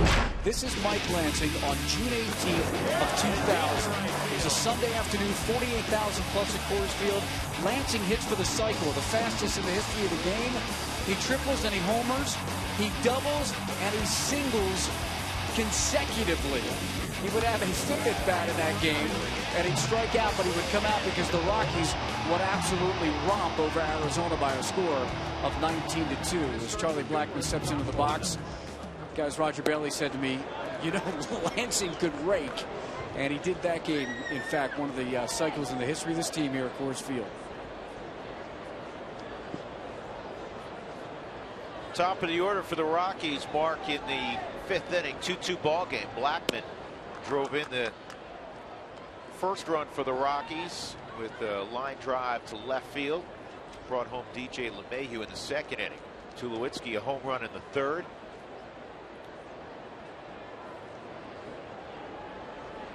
And that's a base hit. 7th hit for the Rockies. And that'll bring up Corey Dickerson. The Coors Light Cold Hard Facts are brought to you by Clean and Crisp Coors Light, the game's most refreshing beer. All-time slugging percentage at Coors Field. Look who's on top. Larry Walker. And then Corey Dickerson is next.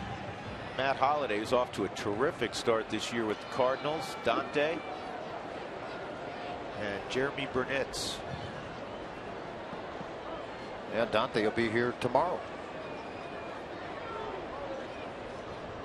So, it's neat the Rockies doing that, bringing all the guys back. It's awesome. It really is. For so long, you never saw them after they left here. And, for whatever reason, they played part of history of this organization, and it's great to see them back.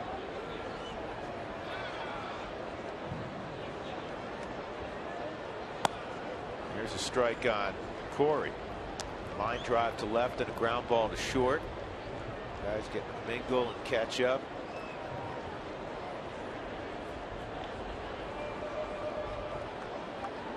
You're right, George. I mean, for years when the Rockies first opened up Coors Field, it was sellout after sellout. For years and years, it was I remember being in California. I had a Rockies hat, and I remember loving on Larry Walker and the Big Cat, Vinny. And they really set the path for the future Rockies teams, the 07 team, that Rocktober team, getting Coors Field and getting the fans to really feel that baseball's back in Denver. And without those guys, those years of the Blake Street Bombers, Rocktober wouldn't have been as much fun as it was for us being players. It's all part of great history in this ballpark, and obviously at Mile High. I know back in the late 70s, boy, I didn't like coming to Mile High. Playing Denver Bears back then. Huh? It's funny, I drive by that. I don't know what that hotel is now. It's I think it's a housing for the college or something. It was a Circle Hotel. That was a Holiday Inn at the time. Oh, that's still a hotel, but I think we stayed there. Yeah, we stayed there all the time, right next to Mile High. We walked across the street to the ballpark.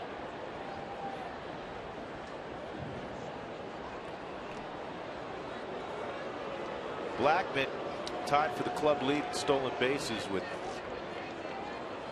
Mike McHenry, of course. Fort McHenry.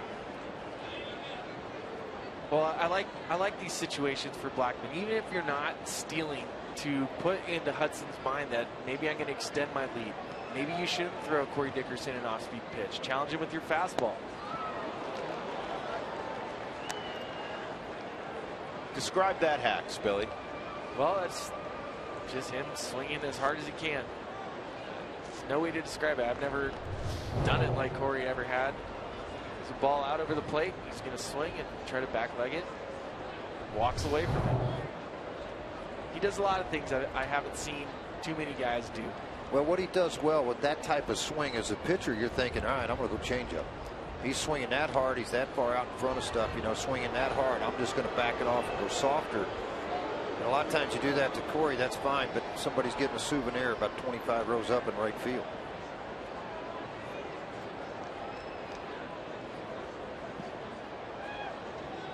All right, Daylight night's over. Oberg's up throwing down in the bullpen. His pitch count probably bit him in this deal. Stays alive. Much better tonight, George. Obviously, he likes to go longer than 5 innings, but his stuff was better. 7 punch outs. Well, Oberg is the guy warming up, but yes, it was. 2 walks didn't pop up in the game till the 5th inning. He had 6 strikeouts in the ball game, 4 hits given up, a couple of runs. He threw 90 pitches in the ball game.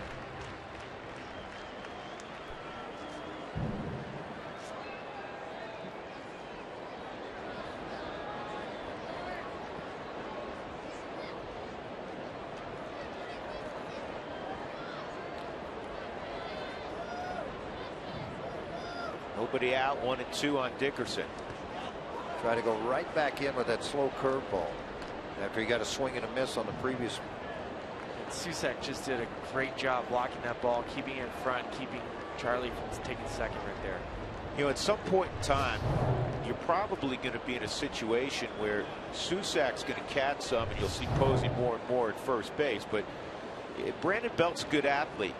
Would we potentially see Belt in left field again down the road?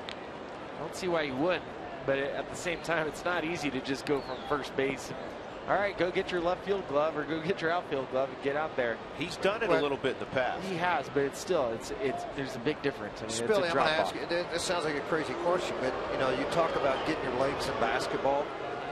You got to get your legs in the outfield. It's different playing first base than it is running around all over the outfield. Well, and the Giants, their game is pitching and defense, and if you're going to put Brandon Belt in left field, his offense better be much better than what Gregory Blanco's defense does in left field or what Aoki's defense does in left field.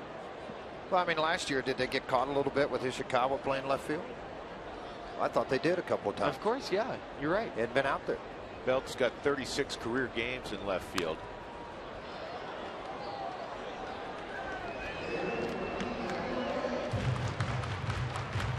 George, when a hitter takes a swing like Corey does, where it feels like the guy's on you, what do you feel like when you're having to pitch to a guy in this situation? Well, I'll be honest with you. You go back to the back of the mound, you start to think about what you're going to go with here, and do I have enough fastball left here in the 5th? Let's try a riding fastball up and in on a 2-2 count. let's see if I can beat him in there. You know, boy, you better hope it doesn't float out. And I think you just saw Susac look out at him and go, well, what do you think? I mean, you know, we've done everything. And that's the deal. Which hole, what I think in my mind, which hole have I not gone to yet? Have I been up and in yet? Well, I haven't. I've been down and in. I've been slow away. He swung and missed over the top of slow and away. He called for a fastball in the previous. He does it again. Take it to that outside, sink it, maybe throw the batting practice fastball. Bought it off.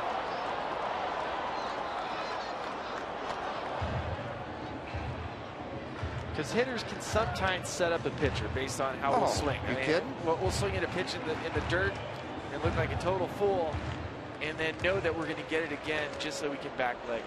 Great hitters set up good pitchers. I'm telling you, they did it. I mean, I watched Mattingly do it for years in New York when he was on his hot streak of hitting so well. I've seen Tulowitzki do it here. I've seen Todd do it here. Look real foolish on a slider, and you go, I'm going to give him another one. Matt Holliday's a great example of that. Always amazed, George, you and I have had this discussion many times on the air. Spilly, always amazed how often when pitchers would get ahead of Matt, they'd throw a slider, and he's one of the best breaking ball hitters in the game, and he'd smoke it into the bullpen in right center. I'd always laugh, and we were saying, I was saying earlier, when certain guys get hits, and you're like, man, I just hit the ball hard. There's times where pitchers throw a pitch to a hitter, and you're like, why would you throw that? Do you not know he couldn't hit a fastball above his belt over 88 miles an hour? You know, and you do him a favor by throwing a slow slider. It's funny. Funny you mentioned that, especially with Holiday, because I always give him grief. I always said, pitchers to me, they throw the ball low and away. To you, they throw it right down the middle.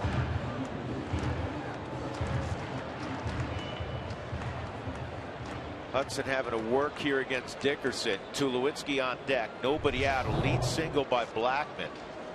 Let's see where Corey got hit with this. Charlie horse. That's as high up as I've seen a foul ball hit. It's like a Charlie horse. Yeah.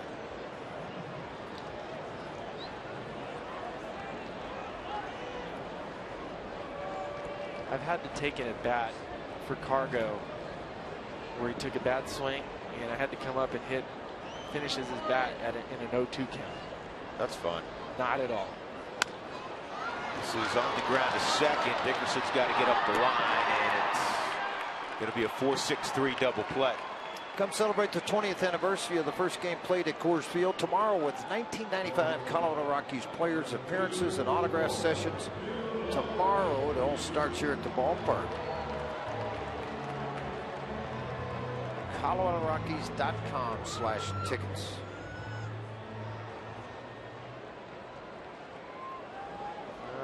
Dickerson's not looking too good walking in.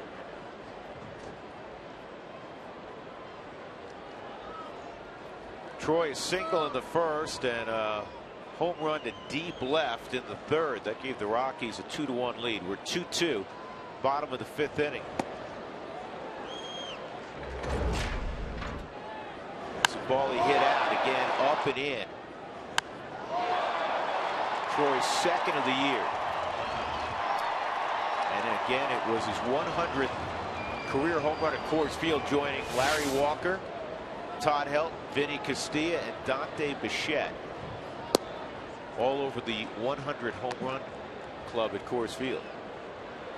There's the list.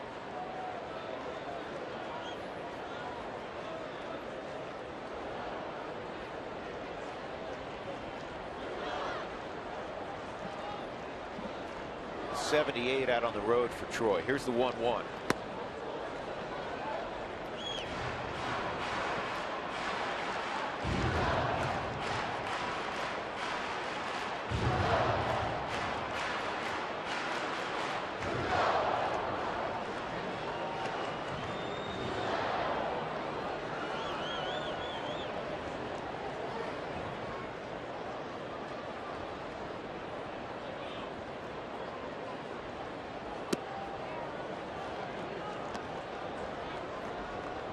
Show me fastball off the plate. 2-2.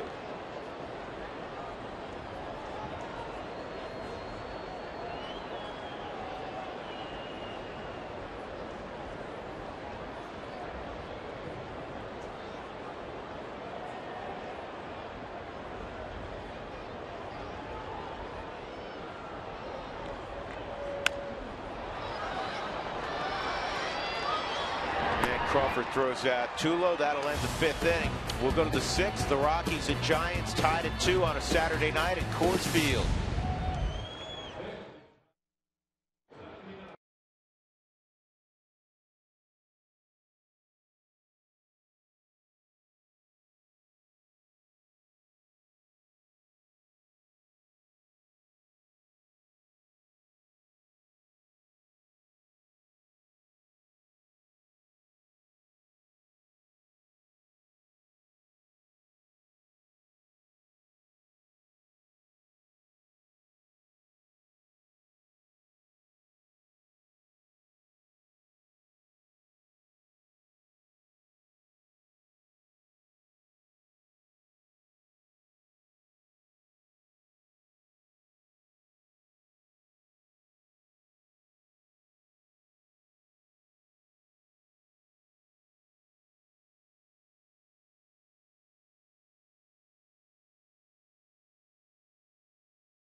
Giants got a run in the 1st inning. The Rockies caught him on a base hit by Blackman. Rockies went ahead on a Tulowitzki home run.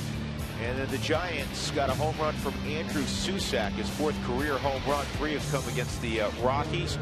So we're 2-2 going to the 6th. You're up to date.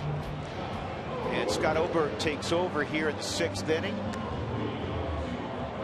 5th appearance for Oberg.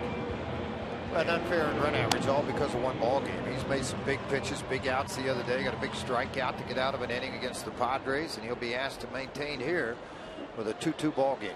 The final line for De La Rosa, fellas: 5 innings, a couple of runs, 4 hits, 2 walks, 7 strikeouts.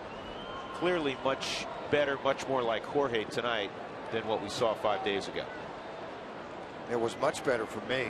Very good command of the split. They cut her down underneath the hands. Just unfortunately, it ended up grabbing him a little bit with the pitch count. That's why they took him out. Just the 2nd start of the season for him. Oberg's pitched in 109 minor league ball games. It sounds like a lot, but it's not really. Just a couple of years. And all out of the bullpen, 61 saves, a career .215 minor league average.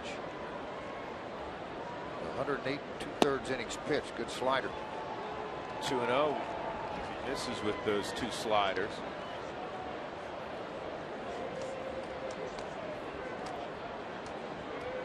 Buster Posey, Justin Maxwell, Andrew Susac.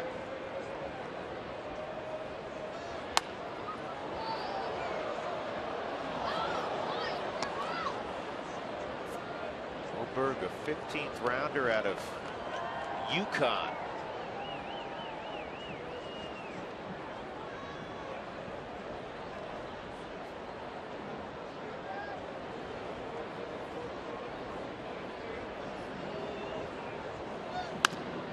Ground ball up the middle. It's going to get through. So Posey has his 2nd hit of the night. 2nd hit this year against the Rockies. With every challenge call, the Subaru Eyesight Review will determine the outcome. Love, it's what makes a Subaru a Subaru.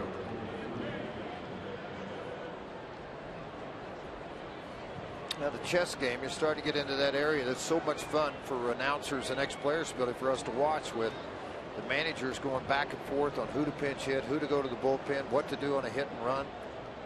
Well, and this is as being a former bench player, you need to know your role and what could or could not happen in this situation. If there's a chance where you're going to have to go double switch in left field or right field or infielder, this is where you have all 5 bench guys in the batting cage listening to the game, warming up. Now, how often did you not just warm up in the cage, but go upstairs and run some sprints in the hallway? Done it all. I mean, you name a spot, name a city. We all know exactly where we were, what kind of tarmac, or what kind of area you can run in. The worst place is Chicago, Wrigley Field. There's nowhere to run.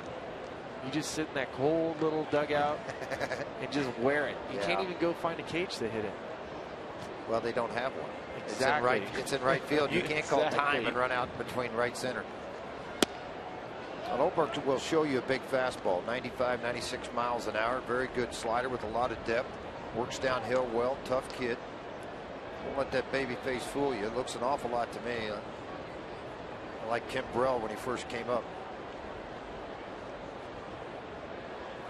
1-2 on Maxwell. Posey a conservative lead at first, and he went. Come on now. I don't think you didn't think those, Billy?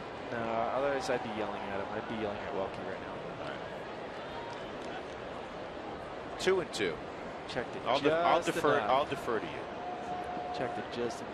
Christian Friedrich, who pitched well yesterday, up in the Rockies pen right now.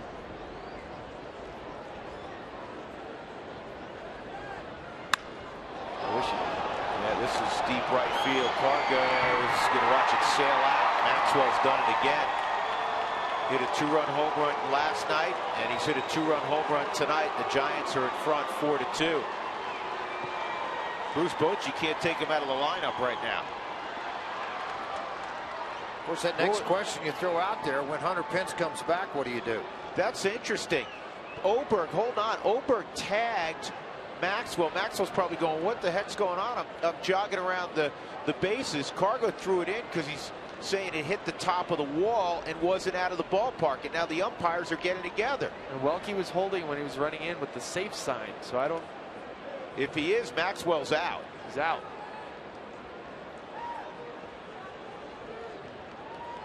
Yeah, they're going to look at it. They're going to look at it. This is the oddest thing I've ever seen. Guy jogging around the bases. All of a sudden, the pitcher has it, and he tags him.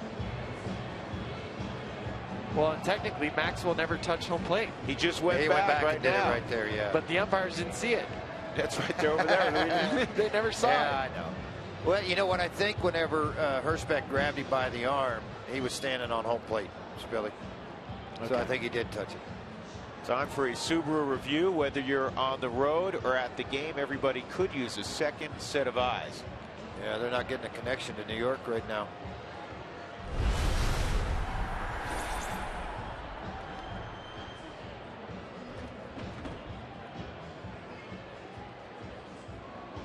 Let's see if we can determine where it hits. Well, to me, it hit on top of the scoreboard and bounced up into the seats. Yeah, it skipped off that fence in front, which, yeah, that's going to be a home run. We used to have this list, an overrated list, and one of the top ones is that yellow line at the baseball field on the outfield wall. What happens if the baseball hits the yellow line? Nothing. Doesn't mean anything. It has to go over the fence. I've heard so many people, well, it hit the yellow line. Yeah, did it go over the fence? Nope. Then it's not a home run.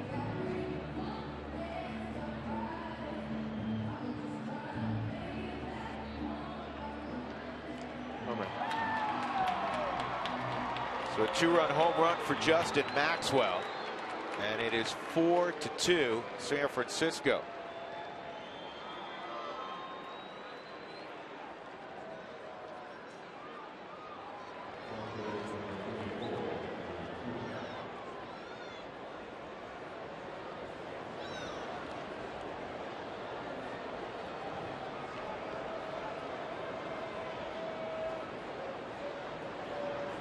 Andrew Susac, who homered in the 4th inning at the plate. Nobody out.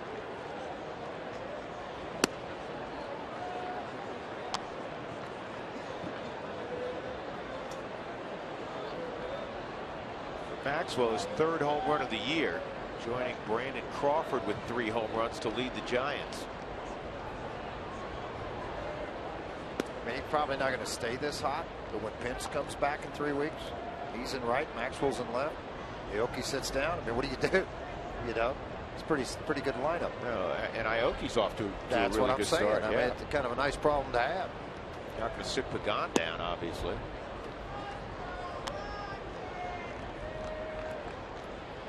Pence taking soft toss. Starting to swing the bat a little bit. Matt Cain is going to play catch for the first time coming up in the next couple of days. 3-1.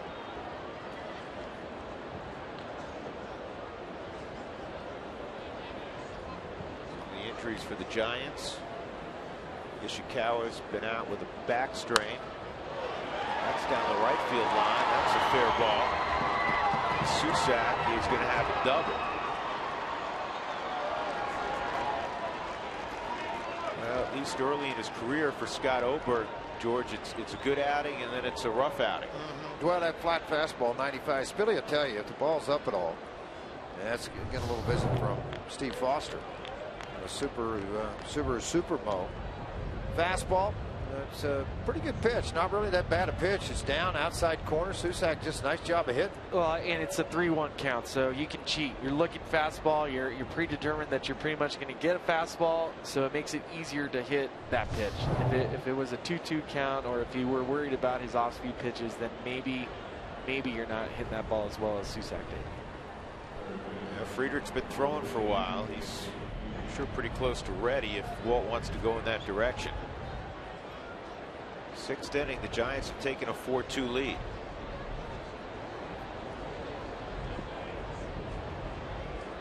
McGee a double and a strikeout.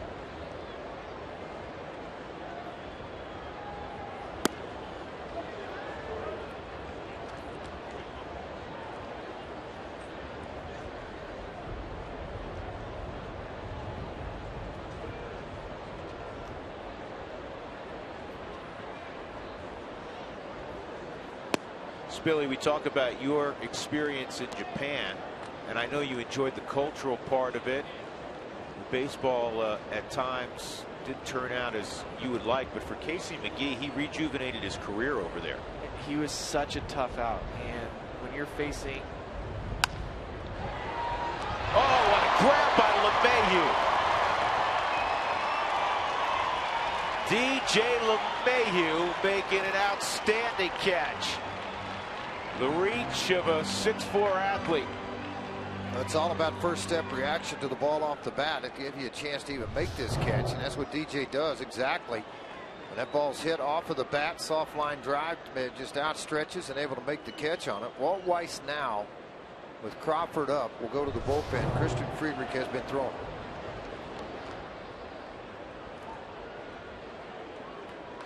So Oberg walks off. Rockies trailing 4-2. Christian Friedrich will jog in. We're in the 6th inning. Back after this.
Real time, we're celebrating the 20th anniversary of Coors Field, from the construction and evolution of the park to the biggest moments that have happened on the field. We'll take a look at everything that has made Coors Field the best ballpark in the big leagues. It's tonight after the game on Rockies Real Time.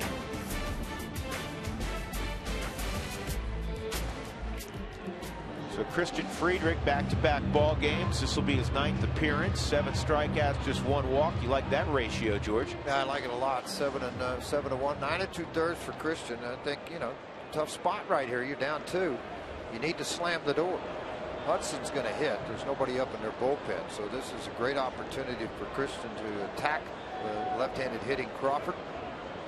Get Hudson out of there. Get this offense back into the dugout. This ball is hit a long way left center field, and what a catch by Dickerson. I think the wind held that up, to be honest, and Dickerson went and got it. So the fact that he's got plantar fascia, Spilly, and he got drilled in the thigh on his own swing, and he's still able to track that ball down, because off the bat I thought that was a gapper. Well, when the ball's hit, you're going to go no matter what. Your competitive enthusiasm, your knack for just getting the baseball is going to take over. When he catches it, he leaves his feet to get it. It's a great job paying attention to the baseball. Now it's when his foot's going to hurt. It's when he gets up and walks back. But plantar fasciitis, hitting yourself in the quad with a foul ball, and then once the ball's in the air, there's nothing you can do about it. I do think the wind really knocked this ball down, because I thought that ball was going to get in between the two of them up against the fence. Yeah, made it a little easy for Corey to get to that ball and make a play on it. Spilly, Dickerson improved this year defensively for you? He has, and if you come out and watch batting practice, just like we love talking about Nolan and his batting practice, Dickerson is out there taking balls alive as much as he can, and that's the only way he's going to get better. First step has gotten extremely better. There are times that he does leave his feet. There's definitely room for improvement, but based off last year, he's improved a lot. Well, plus surgeries he's had on his arm. He's never going to have an arm strength to throw the ball. He's had a lot of surgeries there, elbow and shoulders, and I think that takes away from it, obviously. But I think that's where your cutoff men get out deeper. You make accurate throws to those and allow them to make the stronger throw. 2-1 on Hudson. That misses 3-1. Well, Corey used to throw mid-90s when he was in high school. Yeah, he was on the hill. He had a cannon for an arm, and he's told me many times there's times where he remembers what it felt like to throw, and he still thinks he can do it like that, but he can't. Well, that is not what Christian Friedrich wanted to do there. Tim Hudson 0 for his previous 47 at the plate. And I don't know if it was a focus lapse or what, but Christian on 5 pitches just walked a guy that doesn't hit very well. Now he's got to deal with Nori Aoki.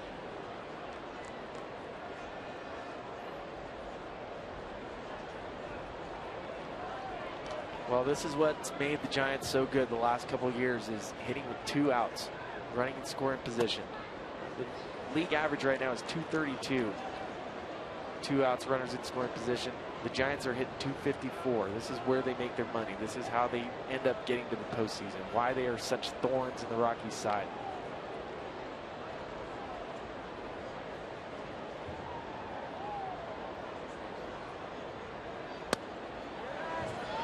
On the swing, 1 ball, 1 strike. Saw the splits a moment ago. Friedrich has handled lefties much better than righties so far.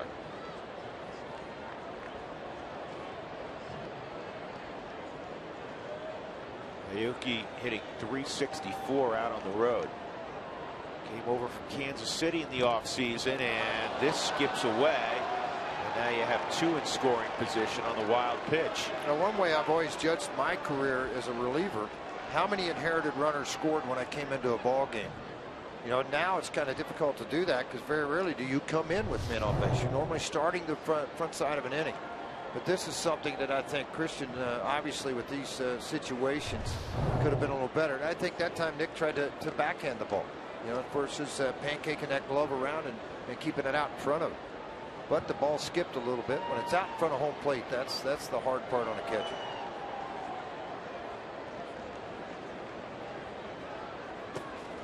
And it's 3-1 on Aoki.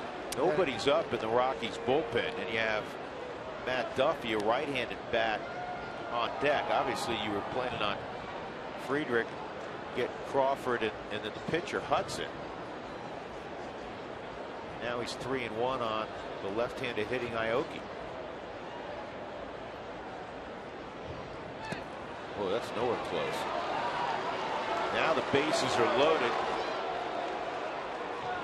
The Rockies already down 2.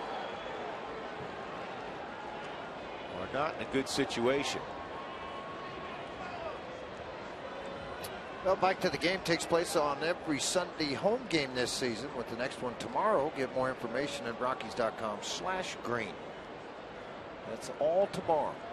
Bike to the Game. Probably not going to do it tomorrow. Maybe the next Sunday. Tomorrow's, from what I have gathered, not a good day for biking. Yeah, that's what I'm hearing too. Christian Bergman up in the bullpen for the Rockies as he get prepared. The second time he's been up tonight.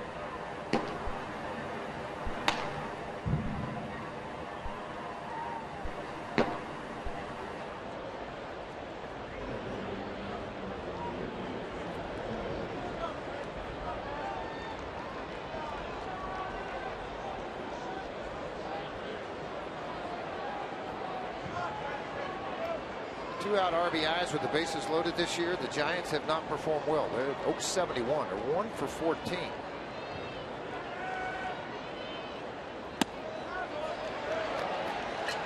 By the way, that replay will not be charged to Walter. This is crew chief review on that. So, you know, if you're wondering at home, you want to make sure they got it right.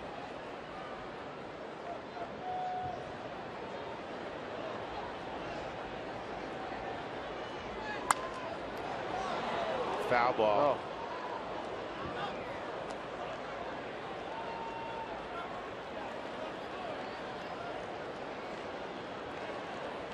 2 strikes on Duffy with the bases loaded. Susac a double and then a pair of walks. One to Hudson, one to Aoki.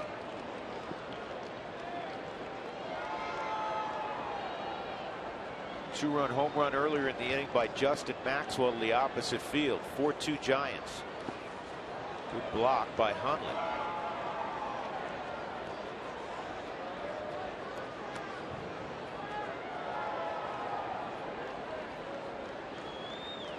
Christian was telling us earlier he hasn't found the feel yet for the slider, which he had last year, but he's had the curveball going. He had it going last night. Tonight he's bounced a bunch of them when he didn't intend to. 1-2. And this is back up the middle. DJ, can he get an out? Out! Second base. What a play by LeMahieu. He keeps it a 2-run ball game. That could turn out to be very, very large.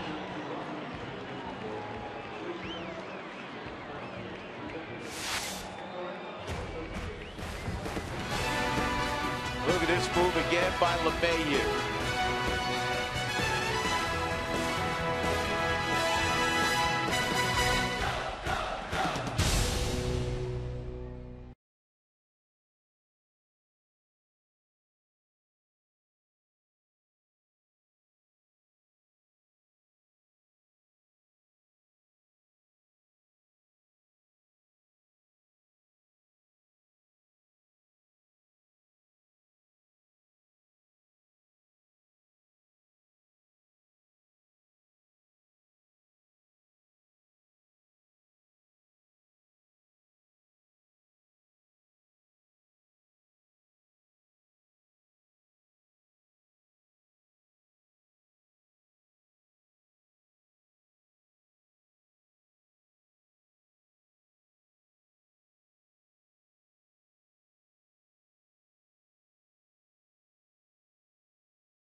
again. Great sliding backhanded stop by LeMahieu, and he got it to Tulo in time.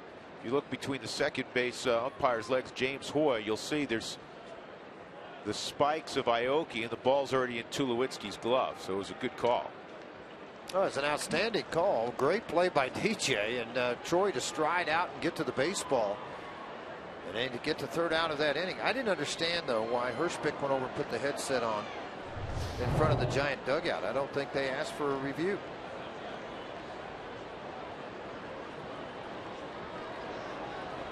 Bottom of the 6th inning. Rockies down a couple of runs. Morneau, Arenado, Gonzalez. And that ball is pulled right to Buster Posey.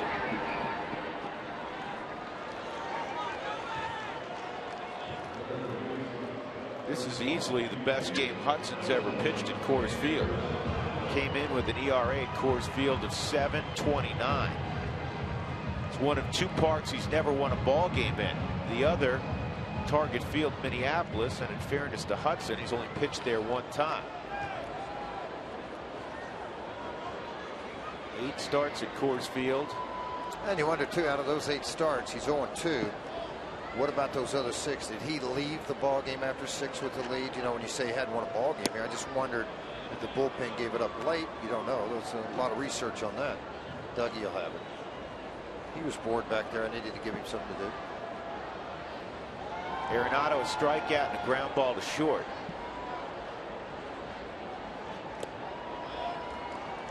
Two 2-0 on Nolan.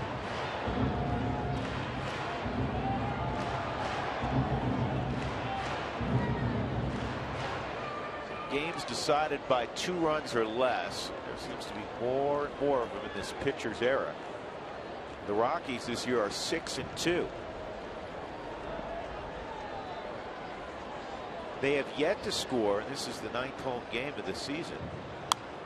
They've yet to score more than 6 runs in a game at home. And those games here at Coors Field, Hudson's teams are 2-6 in those starts. So there have been a couple.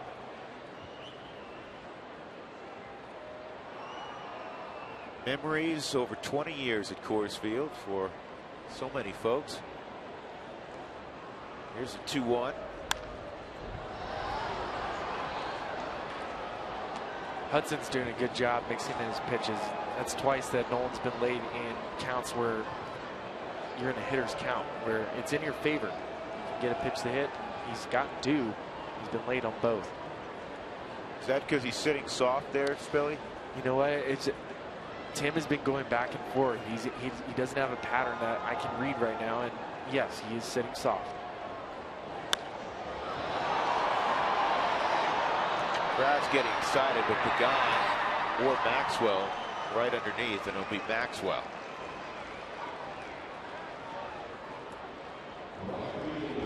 Rockies with just 1 hit since the 3rd inning when Tulowitzki hit a home run. That was a Blackman single to lead off last inning, and he was raced on a 4-6-3 off the bat at Dickerson.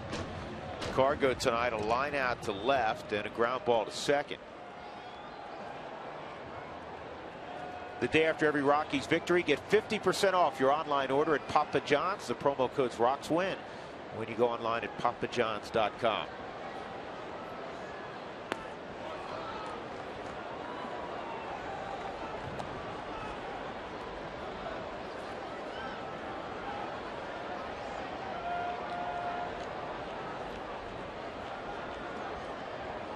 Hudson has slowed the pace of this game down, and it's working for him, because I thought the Rockies early in the game, Spilly, had some momentum offensively. This ball is crushed to center field. I don't care what kind of wind is out there. Ain't nothing stopping this. Into the fountains, and it's a 1-run game. A vintage Carlos Gonzalez home run. 4-3.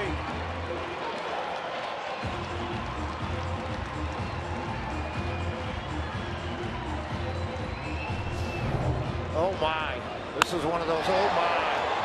I mean, it's dead center. Cargo, there's a little frustration out here a little bit. Let that ball have a bath. And that ball last, Billy, I thought it was going to hit the hitter's eye. Well, we were talking about Tim Hudson slowing down the momentum. That one didn't slow down at all. That was in space. That's through the wind, Spilly. You're down field level.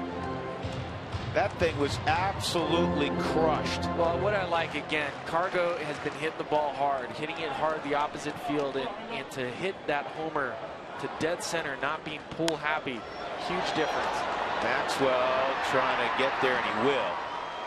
In the inning, the Rockies get a run back on that massive home run by Carlos Gonzalez, his second of the year, and it's 4-3.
A run 4-3 as we go to the top of the 7th inning, and there's a couple of changes to tell you about. Evidently, Corey Dickerson, whether it was the foul ball off the thigh or his foot acting out with the plantar fascia, has come out. Charlie moves to left field, Drew Stubbs into center field, and now on the mound is Christian Bergman. Now this is the 5th inning. Dickerson at the plate. Watch where he fouls this off of. I mean, Spilly, you fouled hard sinkers off your leg. It's usually below the knee. That thing was up, upper part of the thigh. Yeah, I've never hit my back thigh. I actually just got hit in the back. Eric Young tried to throw a ball to the fans, and it drilled me. Thank you, EY. Hands like a dolphin over there. Could you tell with Dickerson what the issue was? I couldn't tell. I mean, I'm going to assume running around, he looked like he was limping. That left leg has got to be sore. He made that great sliding catch in left field. I said to you guys, when you're going after a baseball, you don't feel it, but after, it's going to hurt. And I'm telling you, it was probably barking right after that. So Bergman trying to keep it a 1-run game. Angel Pagan, Buster Posey, Justin Maxwell. He's got the thick part of the Giants batting order. Giants came in at 7-11. The Rockies 10 up and 7 down. In what has been a very, very competitive National League West, and everybody's playing each other pretty much right now. Both the Rockies and Giants in the midst of long stretches inside the division. And this is line down the left field line. It'll be an easy double for Angel Pagan.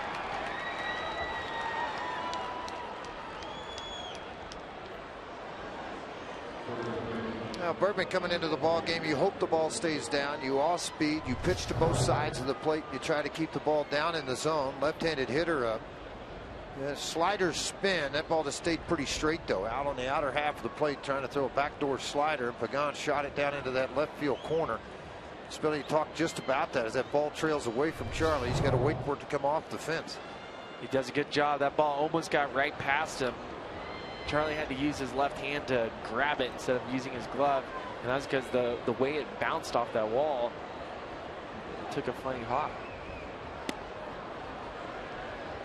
Posey, a couple hits tonight in 3 at-bats. An RBI double back in the first, a strikeout and a single, and a run scored in the 6th inning. First 2 hits this year for Posey against the Rockies. So popular at Florida State that they wrote a song about his exploits on the baseball field as a Seminole in Tallahassee. They do that for you as a gaucho? No, not at all. They sing songs of what not to do about me. Oh, so self-deprecating. But it's true. I'm telling you, they sing songs. You're Mr. Santa Barbara. Stop. Come on, your dad's a musician. I know better. Boy, you talk about an inside-out swing by Posey that time. I don't know how he got to that. Well, he's trying to get the ball to second base. He's trying to move the runner over. He's being... Well, I want to ask something right there. When you say that, I sit here and question that because he's the 3-hole hitter. He's the guy that drives in 90 to 100 runs every year. Look at him fight this thing off. Wouldn't he be? Isn't that the guy you want to try to drive in this run right now? I love that you mentioned that. Yes, absolutely. I remember I'm in AAA hitting third, and Bobby Jones said to me in a similar situation, you know they're going to pound you in. You're the 3-hole hitter. Try to hit it as hard as you can past the third baseman. Bobby now the assistant hitting coach for the Texas Rangers. But that's the point. And I go back to a time, and Drew, you will remember this. Troy Tulowitzki was at the plate. It was a 4-3 game. Runners were on first and second. There was 1 out in Dodger Stadium, and he tried to lay a bunt down. And it was unsuccessful. And I said, Troy Tulowitzki's paid to hit the ball over the fence. Next pitch, he hits it over the fence. But I mean, in 3, 4, and 5-hole hitters, to me, that's what they're there for. That's why you're hitting in that lineup. Yeah, on defense, Billy, this ball's to center field. It's going to serve the same purpose. Pagan, and he's going to be able to get the third.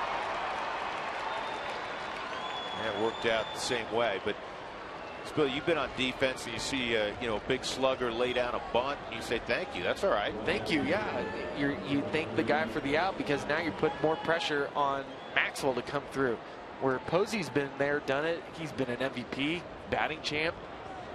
Posey had 2 pitches in that sequence where if he's looking in to do some damage, he could have done some damage.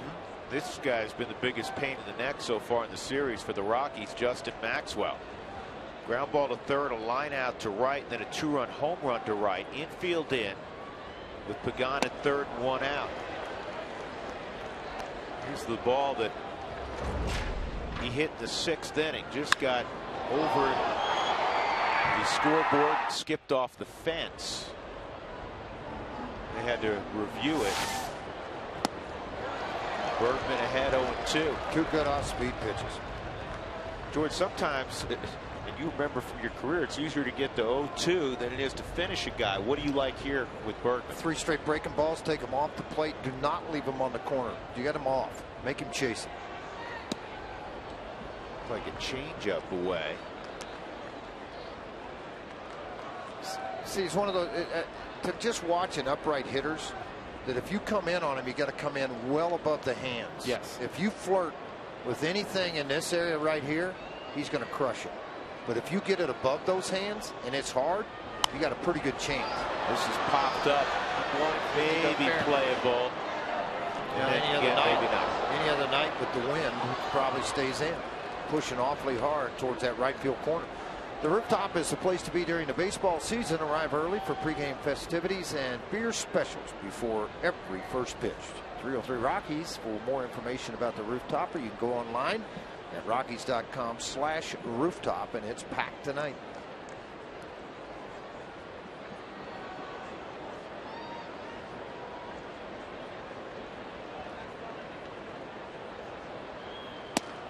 Strike 3, good pitch.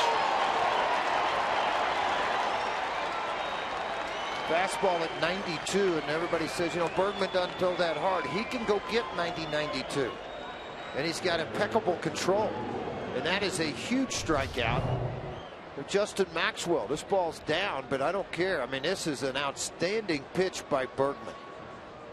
I'm sure that Maxwell's saying, hold on a minute, I'm 6'5". That wasn't even on my ankles. Yeah, that wasn't a bad idea right there either. Everybody's playing deep, including Arenado was very deep. He started to throw that thing up the first base line on a bunt. Paying attention to the surroundings as a hitter. Yeah, but who's going to run for him? Well, we haven't seen him run much yet. I don't know. He might be able to. Susak hits one to deep center. Drew Stubbs outruns the baseball. Bergman will leave Pagan at third. Stretch time at Coors Field. The Rockies trailing the Giants by a run.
Mayhew will be first, and then Drew Stubbs will follow. My favorite memory, this is from Braden, is a 27 play-in game. Most electric atmosphere I've ever experienced, and I would agree with you. One of the great baseball games Philly and George, I think, ever played. And certainly if it was in New York or Boston or Los Angeles, I think it would be more celebrated. That was one heck of a baseball game. Crazy game. What a neat game. Man. That gives me goosebumps just watching this. And if you missed the other night, Jamie Carroll's now working as a special assistant to the Pittsburgh Pirates, is where he is, out of the game now. A great long career. I still marvel, Spilly, you can appreciate this as an outfielder. Brian Giles was flat-footed. He made a great throw. I didn't even think it was going to be that close. I was running on the field. I was like, okay, game's over. And then I got to remember, Jamie Carroll doesn't hit the ball very far. Strike on TJ 1 and 2. Hard. Man, are you hard. Holy cow.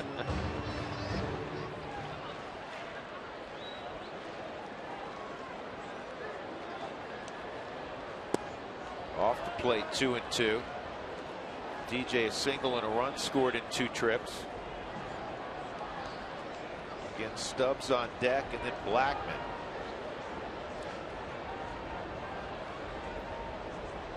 Big bat out of the lineup, Dickerson. This is back up the middle, and Hudson knocks it down, 1 out.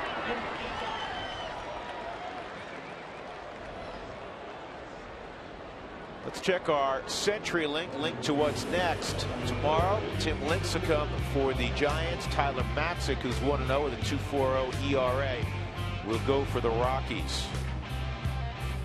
Weather permitting.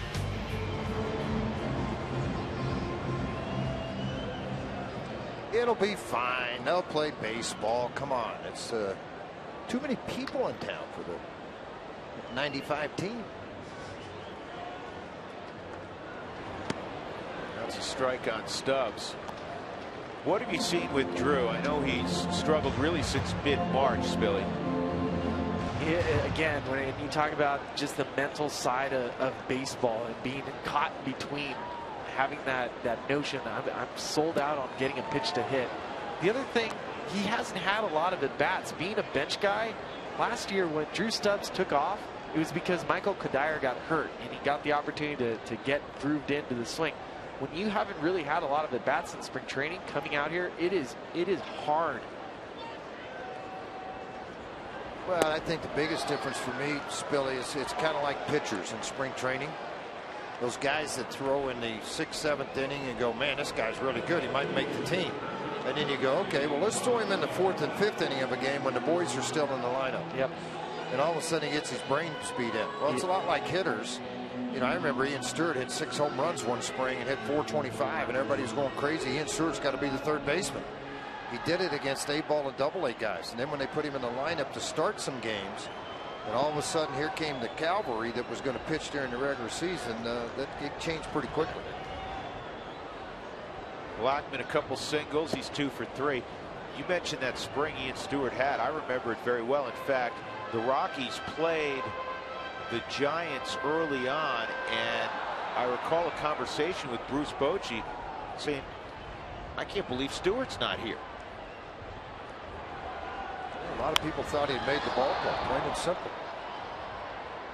Yeah, it appears the wind's starting to pick up and turn a little bit towards the Rockies bullpen, and that's kind of where that wind is always carried out that way here at this ballpark. You get a fly ball into right center. We've seen some to center.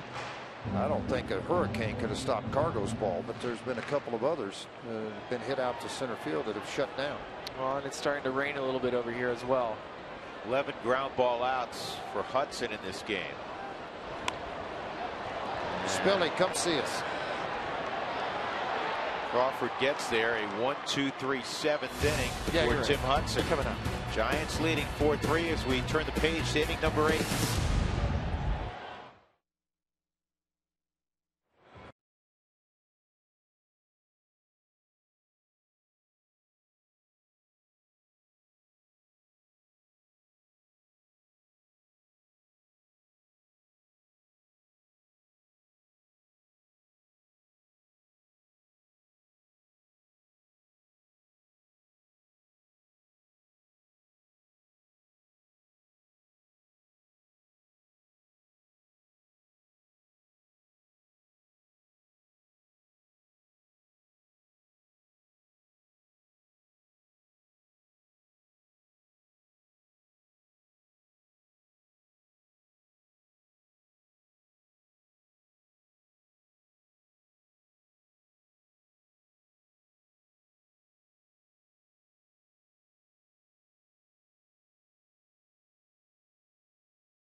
Look back, Colorado's #1 volume, Lexus dealer Troy Tulowitzki, 3rd inning, his 100th career home run here at Coors Field. Gave the Rockies a 2-1 lead. It was 2-2, and Maxwell went just over the scoreboard and right, made it 4-2. And the Rockies got a long home run from Cargo to make it 4-3. That's where we stand as we begin the 8th inning. And Casey McGee against Christian Berkman lines a single to left center. The Giants, their 9th hit of the ball game.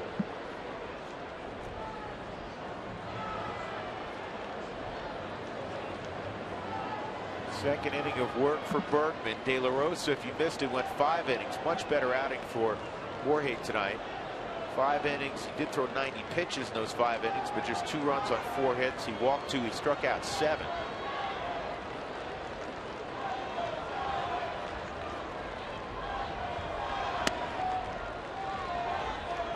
He left with the score 2-2. Scott Oberg gave up that 2-run home run to Maxwell, so he's on the hook right now. See if Bergman can get a ground ball here with Crawford. Well, and Brandon Belt's on deck, so you know you're going to get another lefty. Hudson's done for the night. Hudson 7 innings on the night, 3 runs given up, didn't walk a batter. That was it. That was a You know, the only really thing good outing by Tim Hudson. Yeah, but you know, the only thing they may do, if Crawford were to walk, bunt him over. Yeah, they may use Hudson to bunt him over, of course. Would save Belt for later in the game. Yep.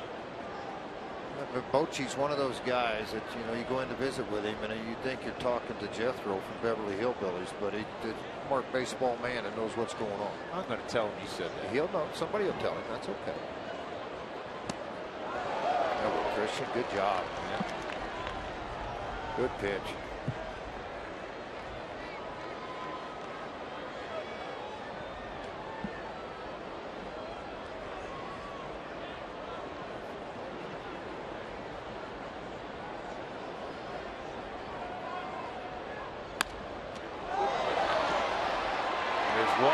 There's 2. Just what the doctor ordered. 2 gone now in the 8th. Good feed from Bergman, Spilly. Well, and as a pitcher, you just want to get it in the vicinity where Tulo can be over the bag. You're not trying to do anything crazy. Set your feet. He actually did a little shortstop. That's because he learned that at UC Irvine. Well, you know, the thing is, you're taught as a pitcher, when it's hit back at you, throw it over the top of the bag. It's his job to get there. Yeah, that's a UC Irvine thing. That's not a Long Beach State or a Gaucho thing. Always got to bring in a Gaucho. So they're going to hold Belt back. Interesting move by Boch, and Gregor Blanco's going to pinch hit.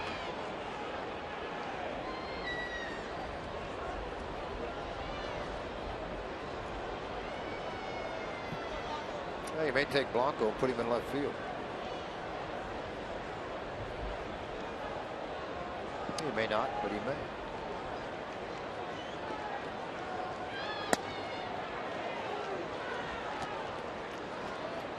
You know, Bochy was asked about that yesterday, George, the defensive side of things, and he was asked, did you take Aoki out of the lineup last night because of how vast left field is at Coors Field? He said no. He said, actually, I'm really pleased with the way Aoki's been moving around out there. I think he's run down a lot of baseball. So,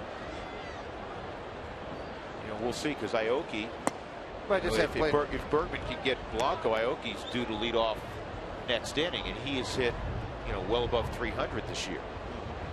I just wonder too, you know, you're thinking about it, how many games he's played here versus Blanco, those kind of things that come into Bochy's mind. Sure. This ball on one hop to DJ. Good job by Bergman getting over there. And it turns into a 1-2-3 inning for Bergman. So the Rockies back to the bat rack, down a run as we go to the bottom of the 8th.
Bottom 8, Rocks need to rally down 4-3. You see the number 17 retired, of course. We got a tweet from Travis, who's from Nebraska. 8 hours to be here for Todd Helton's final game. Let's show it to you. September the 25th, 2013, one of the all-time Coors Field memories. There's Todd saying hi to the crowd, the sellout crowd, and off of Jake Peavy. Yup, goes Yard in his final game with the Rockies. It was an electric night here. If you were here, you will not forget it as we honored number 17 in his final home game at Coors Field. Use the hashtag Toyota Talk, and we'll get some more memories on tomorrow, guys, as Noah steps to the plate.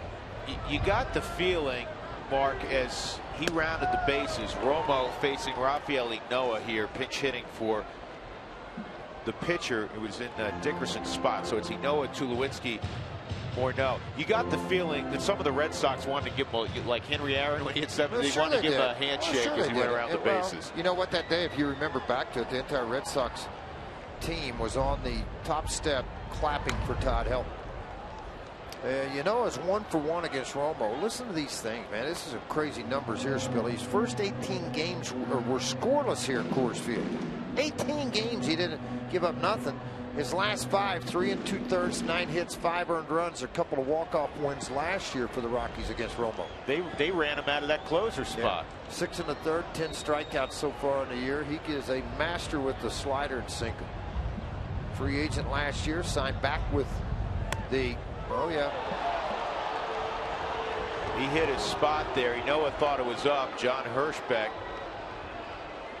Now hearing it from the Rockies dugout. But he did hit the spot, and that's what he does a great job of. He'll run that fastball, kind of get you to give up on it. Looks up. You say it the letters, but as you well know, George, for pitching for a decade, they don't call it much above the belt anymore. No, they don't. But on an 0-2 count, if anything close, you better be prepared to hack. And he started to go at it. 2 low, 1-0 count. Single, home run, and a ground ball to short tonight for Troy. 3 for 8 with a home run against Romo. Billy, he's one of those guys, he's going to throw the slider close to 60% of the time. And it doesn't matter. It doesn't matter. It doesn't matter. You can be sitting on it and you still cannot hit it. Well, it's like facing Luke Gregerson. It's the same thing. That's what I got.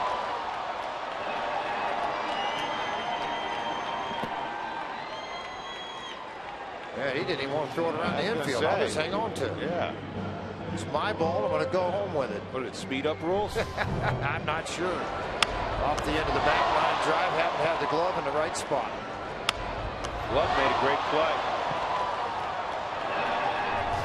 Well, going back to Romo's slider, he throws several speeds of slider. He throws a hard one that will dart, one that he's trying to finish you off with, and one that he throws early in the count, and then a really, really slow one if you're an aggressive looking for the slider. You're like, that's way too slow. And I know. And he threw me a slider for an umbrella. Spilly, that's a lovely umbrella you have.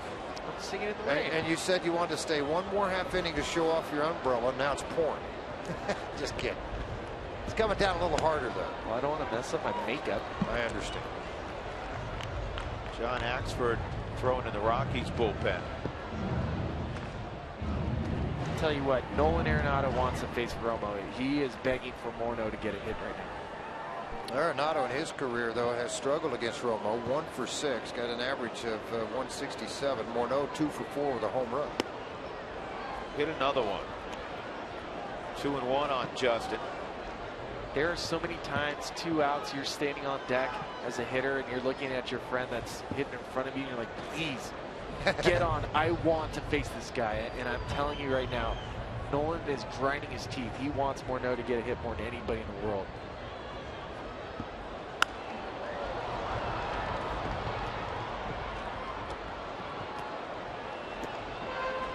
Who wants tacos? Fans follow @RootSports_RM on Twitter to receive alerts for the Rockies taco special. And the Rockies hit the magic number of 7. They haven't had that breakout game or that flurry of breakout games offensively yet at 20th and Blake, but they're coming. Rockies 4-4 so far at home. 2-2 with 2 outs in the 8th. The Rockies down by a run. And there's the base hit that Arenado was looking for. So Morneau 2 for 4. A 2-out single for Justin. And Nolan will get his chance. Yes. Increase the average 3 for 5 now against Romo. And I'll guarantee you, you're talking about Nolan wanting to see him, Spilly. I'll bet you a lot of that 1 for 6 was very early in his career when he, chased a lot and didn't know Romo the way he knows him now. Well, there's times you have history against a pitcher, whether he looked at you funny or whether you just felt like he pitches you well and you want that competition. There's all kinds of reasons for wanting certain at-bats. I know, talking to Nolan, Romo's had his number, and Nolan wants to get him. So here we go. 2 outs. Tying run at first. Go ahead run at the plate. Arenado. Remember what the one hit was, though, that Arenado has against Romo. May 20th last year. Slider over the middle of the plate. Walk-off home run for Nolan Arenado. Cargo slid in.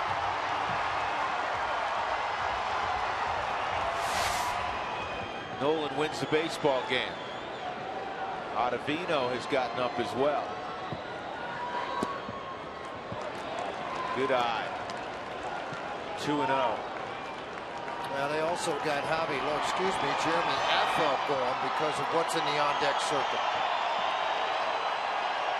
Almost not. He's going to do everything in his power not to leave anything on that inner half of the plate to Nolan.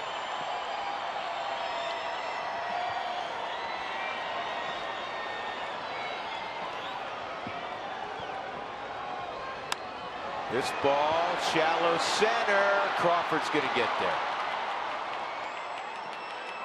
So we'll go to the 9th. It is still the Giants by a run.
Airlines, book your low fare now at southwest.com.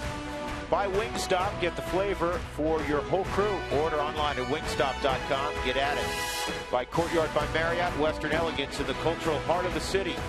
And by Mike Shaw Subaru, always our lowest price in sales and service guaranteed. Typical Rockies-Giants game. It's a one-run affair as we embark on the 9th inning. Giants 4, Rockies 3 to center field and Jenny Kathnar. Jenny? Thanks for coming up on the Toyota postgame show. We'll talk a little yard work on a Saturday for Troy Tulowitzki. 100 home runs here at Coors Field. Then Dylan De La Rosa, he pitched well enough to start this game, and we're hoping for a little 95 mojo. 20 years here at Coors Field could really channel that 95 to, or maybe just channel the umbrella that Spilly's using. Perhaps that could be the rally umbrella. What do you guys think? Tell me he borrowed that from you. He did not. He brought that. That's his? And then he dished another one out to those girls. You know what? I'm not even wearing it anymore. I'm just going to enjoy this rain. Spilly, you know what? You remind me of this is what happens. Yeah. You guys guilt me into this stuff. Now I'm just going to be here and sit here and pout. I'm not talking anymore. Spilly, on my travels to the Far East, you remind me of a fashion monster. That's who you are. It lacks fighting spirit, Drew Goodman. Oh, goodness. You have to share that story tomorrow. Yeah, I will. That's Spilly's walk-up song in Japan. John Axford in the 9th inning. Nori Aoki is going to lead things off. Then Matt Duffy and Angel Pagan. John's been outstanding so far. How good has he been? Well, lefties don't have a hit and righties don't have a hit. That's good, George. That's pretty good over 3 innings, 4 strikeouts, just a walk. Fastball 95 to 98. With a curveball to go right along with it. We'll start him out with a heater at 93 miles an hour for a strike 1. Aoki 0 for 2, a pair of walks tonight. Leadoff man for the Giants. Came from the Royals in the offseason. That's the pitch. You know, George, so many guys that throw hard are fastball slider guys. Axford throws that overhand curveball, and that's a lot to cover for a hitter. I mean, you talk about 18, 20 mile an hour difference in speed. It is, but it has such tight bite on the baseball. Such a strong rotation on the baseball. And he can add velocity, take velocity off. That's 76, but I mean, he can do some things with it. The biggest weapon still that fastball.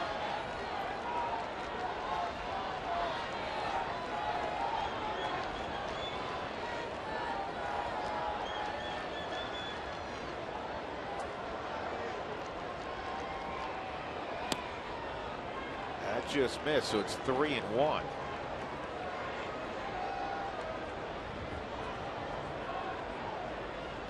Aoki-san taking some very close pitches. That's just what he's doing. He's being that leadoff hitter type. I'm going to foul some pitches off, make you work. Works the walk. So Aoki 3 straight walks in the game. And that'll bring up Matt Duffy. Tonight's game changer brought to you by T-Mobile. Well, right now the game changer, that 2-run opposite field home run from Justin Maxwell, who has carried the Giants this week. He had the walk-off winner on Thursday for San Francisco in their victory over the Dodgers. They swept the Dodgers. He had a 2-run home run last night, and he's got a 2-run home run tonight. Matt Duffy 0 for 3 and a walk.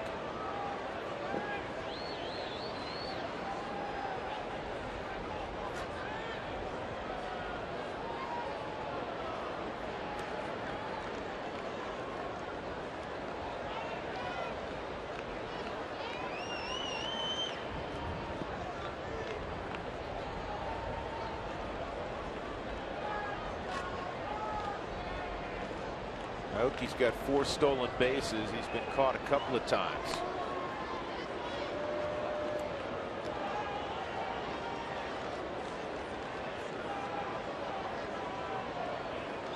Have we had enough of a missed, Spilly, that it's starting to affect the base paths at all? Not at all. It's Mark Razzin does a great job at the field, and this stuff, his infield can take some water, and it looks fine. Thinking more along the lines of it clogs up on those steel cleats. You know what? Trying to clean that up a little bit off the cleats if it starts to stick enough on there. No, and I haven't seen it yet. Usually, if you want to know if the clay is sticking to the cleats, you'll see the guys jump up and kind of click their heels. I haven't seen a player do that yet so far. 1 strike on Duffy.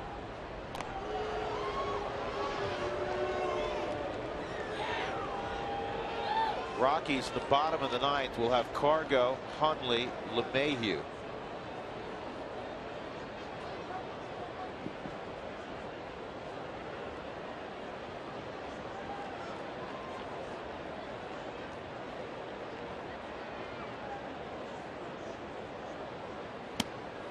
Cuts way outside. 1 ball, 1 strike.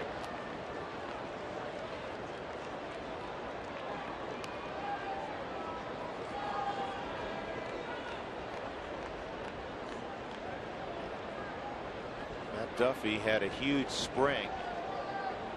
Led the Giants in RBIs with 15 to make the club.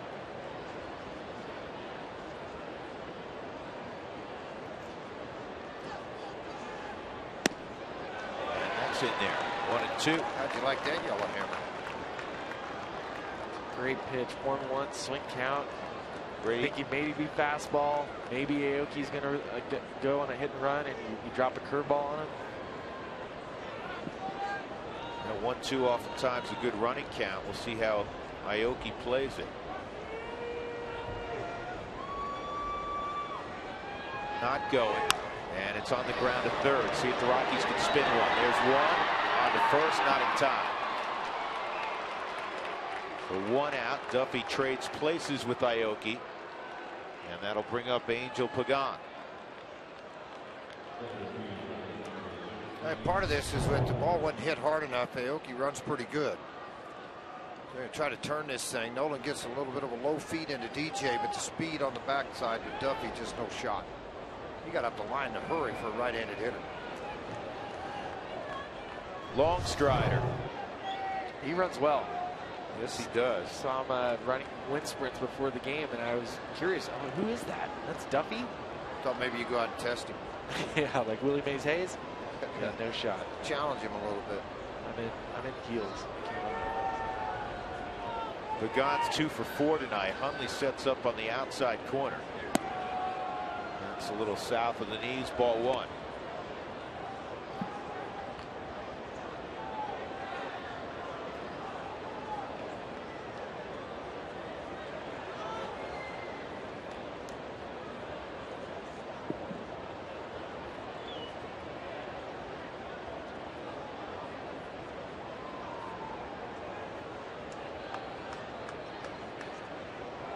Albuquerque tonight rained out in Las Vegas. New Britain was also rained out with all the storms on the East Coast. What's going on, George? Storming, Drew.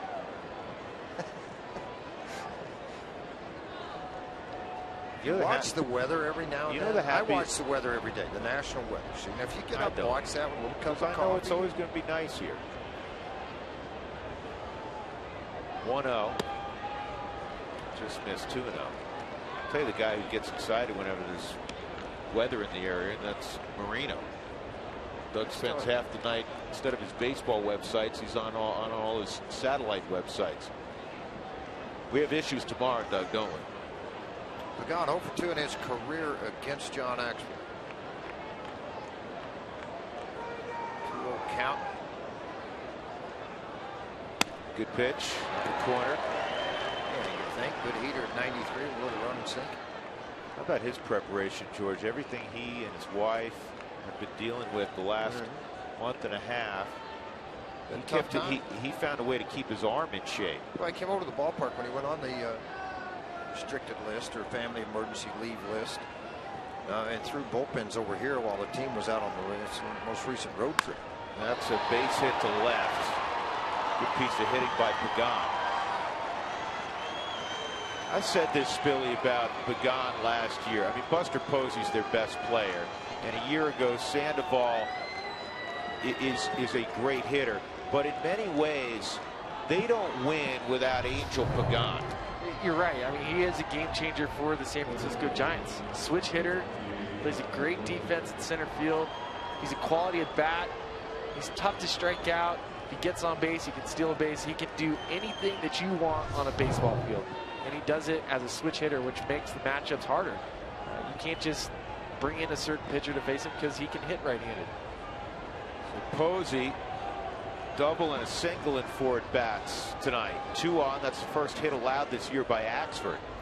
1 out. John trying to keep it a 1-run game.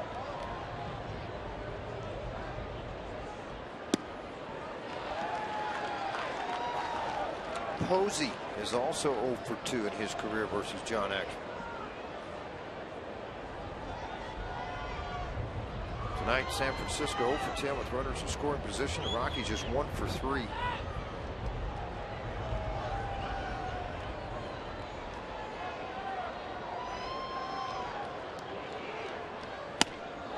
Got it by him. Dialed up 95, and it's 0-2 on Posey. Yeah, it sure did. I mean, this pitch wanted it down and away. It was more of a gut shot, but it had a bunch of velocity with it. And able to shoot it right back.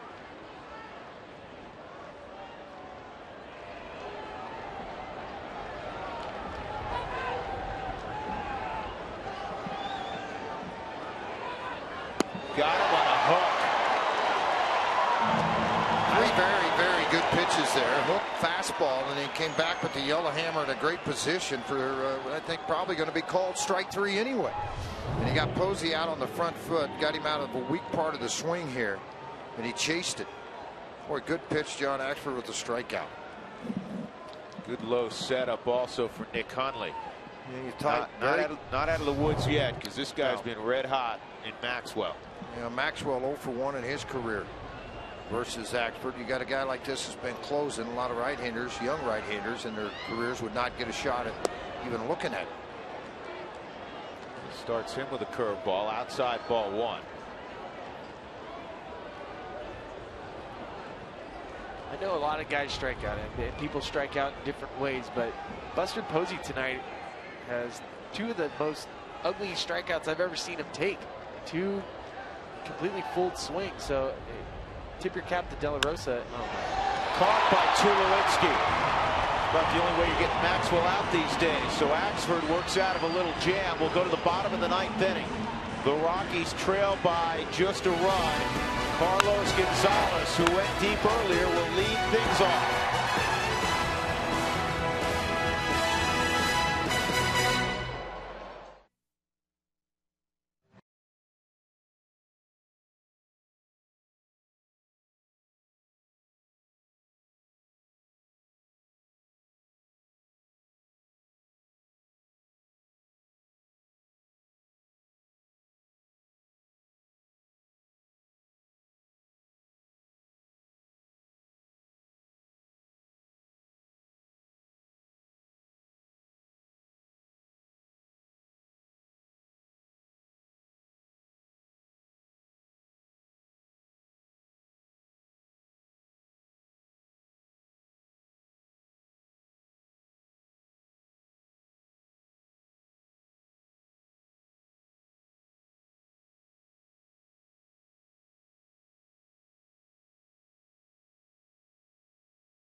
Overcast, spit and rain the last couple of innings. The Rockies down by a run.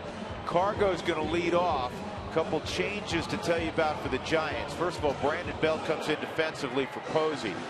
And it's not Sergio Casilla yet.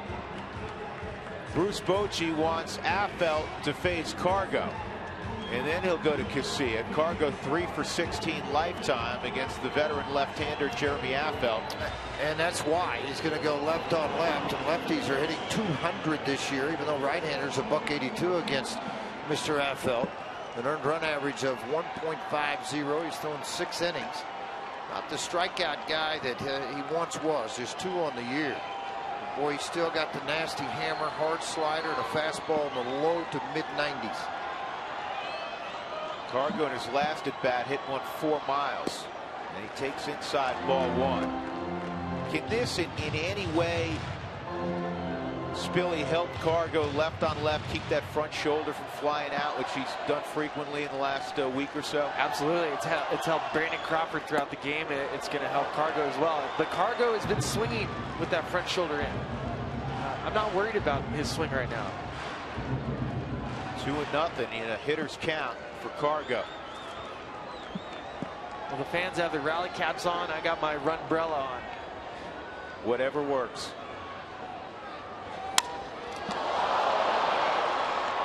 Affelt will get Gonzalez 1 out. And we'll see Bochy. Double check with Dave Rigetti to make sure Casilla's ready. You're going to see the pitch out of the hand of Jeremy Affelt on the Subaru Supermo. Split the bat right in half. And that's going to fly by Jeremy Affelt. Going to keep his concentration on the baseball and retire Gonzalez. Bochy's going to go to the mound. This is what they do. This is how Bochy wins baseball games. He's always been a master at working his bullpen.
MLB.TV Premium, the #1 live streaming sports service, is celebrating 13 years. Watch every out-of-market game live or on demand in true HD, real-time highlights, live look-ins, and more.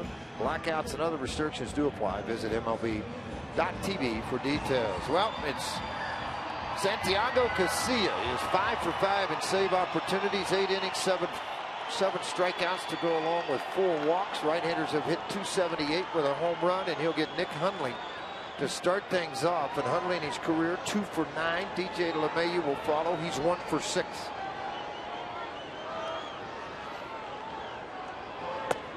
Billy, you face Casilla. He's kind of an under-the-radar guy. Under the radar, like under 100 miles an hour? Yeah. This guy, we knocked out Tim Lincecum years ago in the 4th or 5th inning, and they brought this guy in throwing 100. And we're like, bring Timmy back. You kidding me? Yeah, first pitch, 94-mile-an-hour fastball, came back here with a little more heat. And he's able to fight it off. He's got a little natural sink, arm side run to the fastball. Okay secondary pitches, but it's just, you have that uncomfortable feeling when you're facing a guy like Casilla where you got arms, legs, he kind of crossfires, the ball moves, it's coming at a high rate of velocity. Just like you like it. That's a base hit. Nick Hundley, tying run aboard.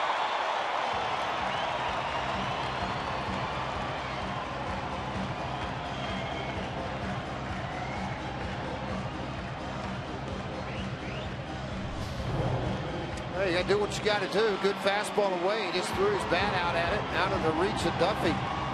And safe at first base. You got DJ, one of the hottest hitters. Stubbs in the on-deck circle.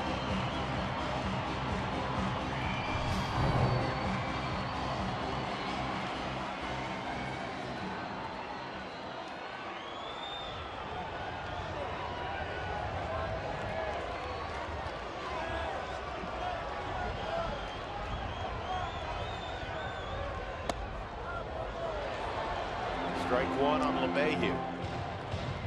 DJ a single and a run scored back in the 2nd.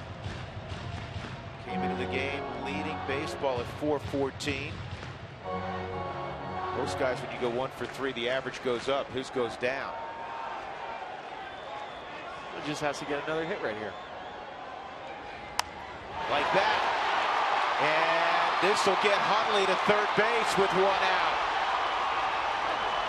Now a decision for Walt Weiss, a decision you wouldn't have had to have made last year because Drew Stubbs was terrific, but he's been in a horrendous slump since mid-March.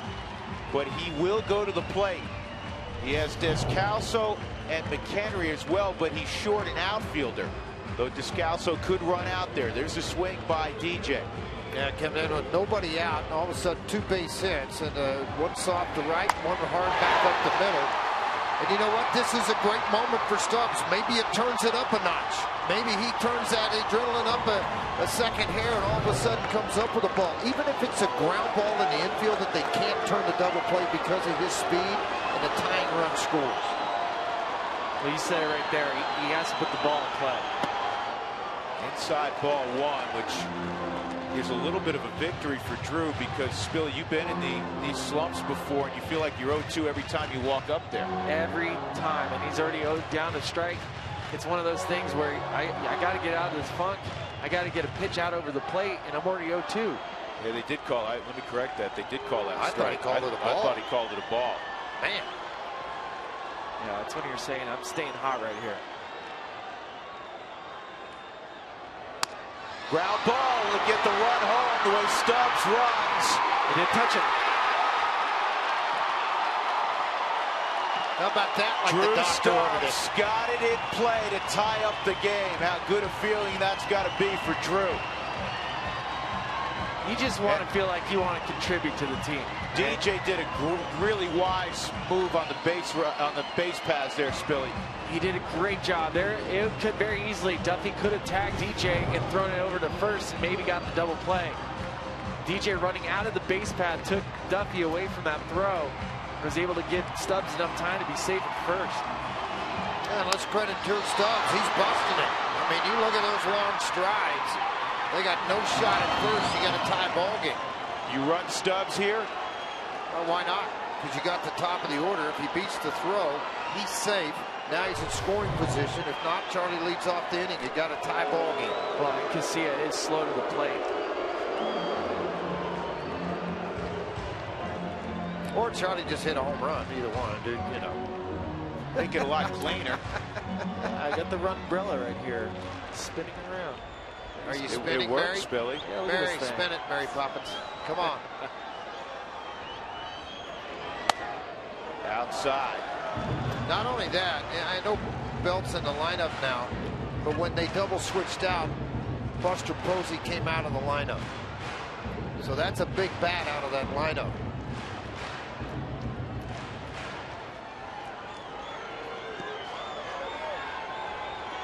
Two outs, 4-4 game, bottom of 9. Drew Stubbs at first base.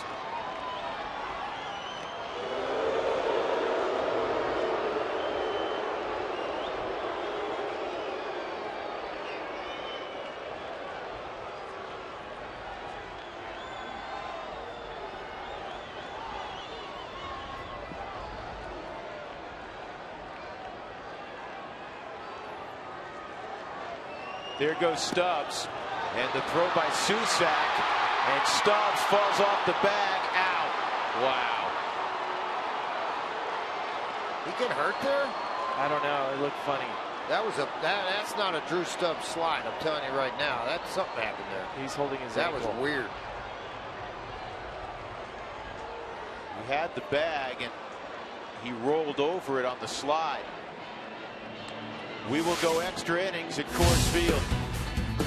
Ooh, man, that, ow.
Beef jerky all season long. Jack Link's beef jerky. Feed your wild side. Well, the Rockies were down 1-0. They were up 2-1. They were down 4-2. They've caught the Giants in the bottom of the 9th. So we'll go to the 10th inning. And the Rockies will send their closer to the mound. Adam Ottavino, Andrew Susac, Casey McGee, Brandon Crawford in the 10th inning. Ottavino has been sensational. Really? 9 1/3, 13 punch outs. I mean, he doesn't give up nothing. Fastball outside. We With ran the that extra replay.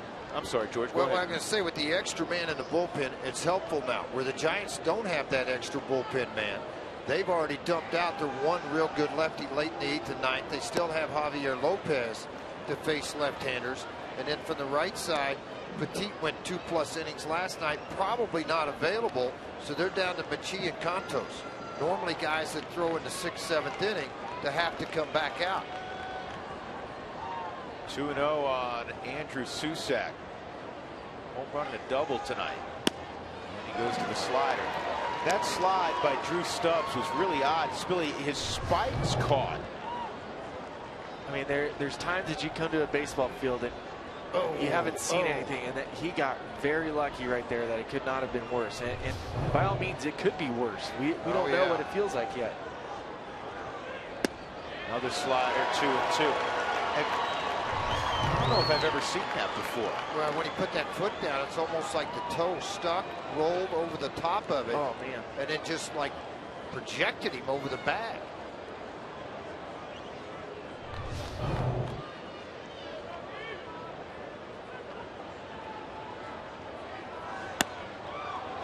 Bring him up. 3-2 on Susac.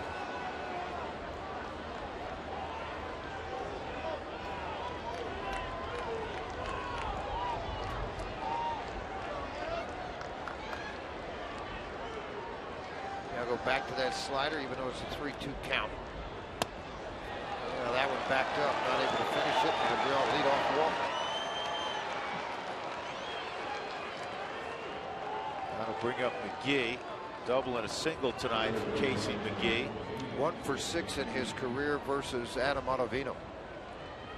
Second extra inning game for the Rockies. They won in Milwaukee on the Rosario home run.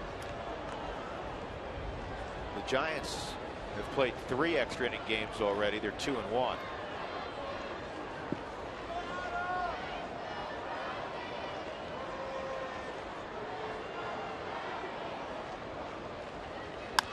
Ground ball to third. This should be 2. There's 1. There's 2.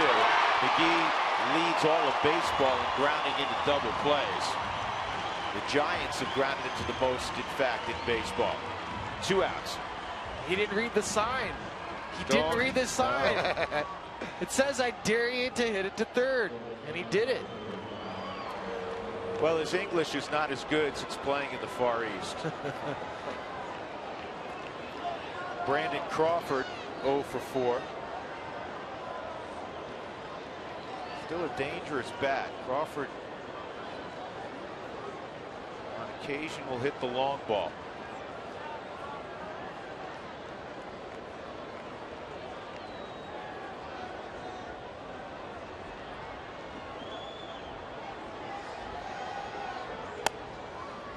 Ottavino, Brooklyn born and raised, went to college at Northeastern in Boston and was a first-round pick by the Cardinals.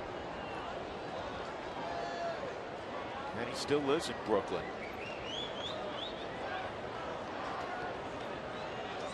Asked him, George, about our old friend Matt Daly in the offseason. Didn't see Matt this. He's with the Yankees still. He's with the Yankees still. Yep.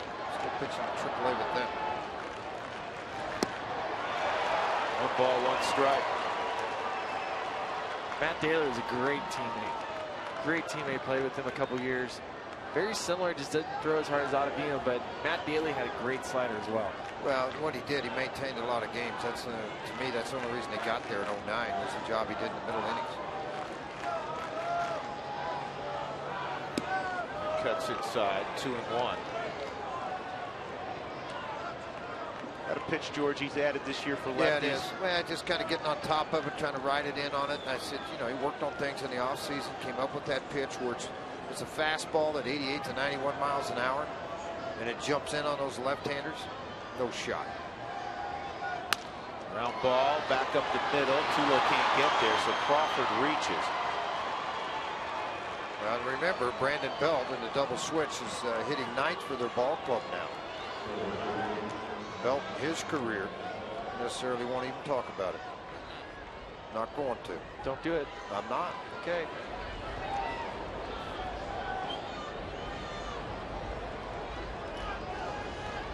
You're not either, Drew. Give me the paper back. You're not either. You can't read it. That's called baseball superstition. You cannot talk about it. You want to. It's killing you. No, it's it not is killing absolutely me at all. killing you. Shift is on, George. Let's follow the action here. Yeah, Shift is on the absolutely. right side. 2 outs. And that's outside on Bell. You know, Crawford thought about it. And I think that's where, you know, Spilly, we're watching where Tulo's set up defensively. and he's well that right side of second base, 15-20 feet, almost to the outfield grass. Does that give him a better chance to go? I mean, Ottavino's the other side of it. Does he pick off into first? I'm sure they have reports on all that too. He does. He's got a good pickoff move when he wants to use it. No pitch. Time was called by Bell. Well, he granted that pretty late. Yes, he John did. Hirschbeck.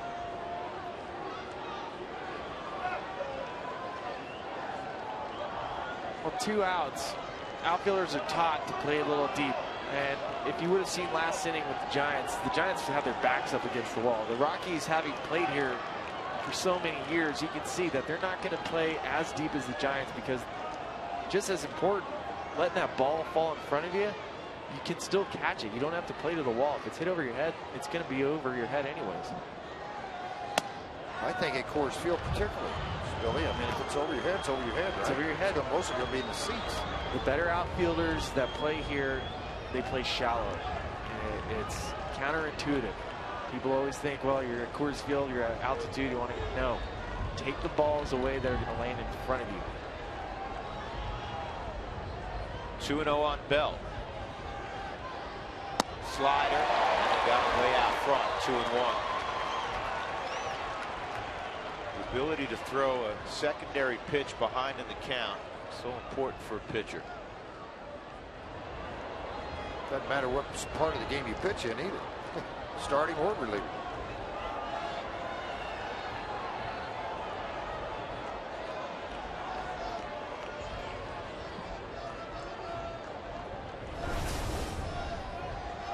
There goes the runner, swung on a miss, throw to second, into center field.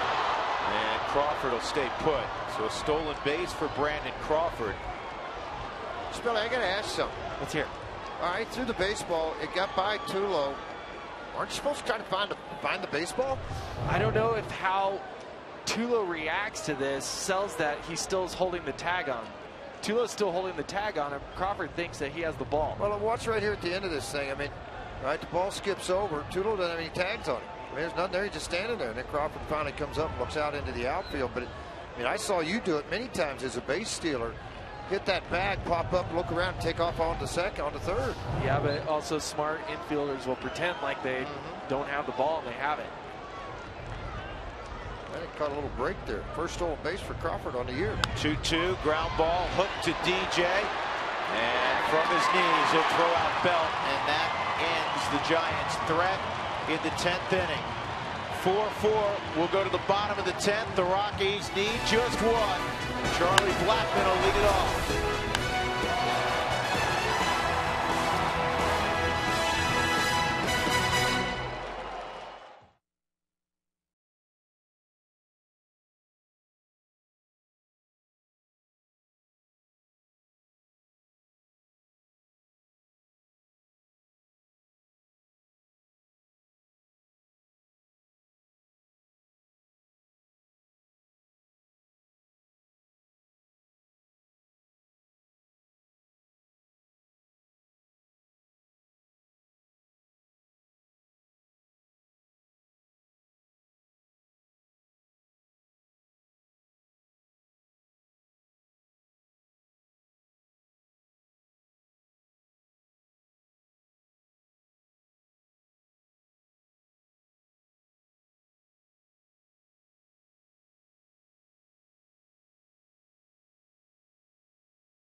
Lopez aboard as the Rockies and Giants go to the bottom of the 10th inning. The Rockies will have Charlie Blackmon to lead off. It's the 10th appearance for the Golden resident, Javier Lopez. But you can for see the Rockies a few years back. Left-handed specialist, 10th appearance, but he's only thrown 3 2/3 innings. He's here for one purpose, Charlie Blackmon, to take care of him. The Rockies have used Inoa off the bench. Del Calso is the other left-hander. The right-hander Stubbs has been used. McHenry the only backup catcher. That's with a great four-man point, George. bench, you're backed into a corner. Yeah, because Rosario obviously is now in Albuquerque. You don't have that extra, that third catcher.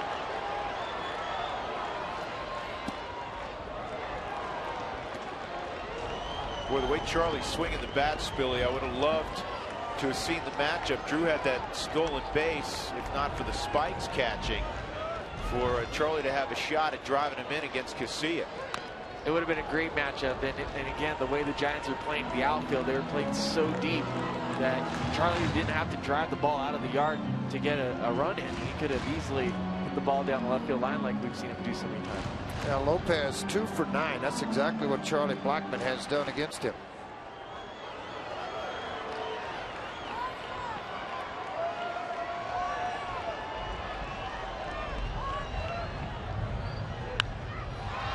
In the air to Maxwell.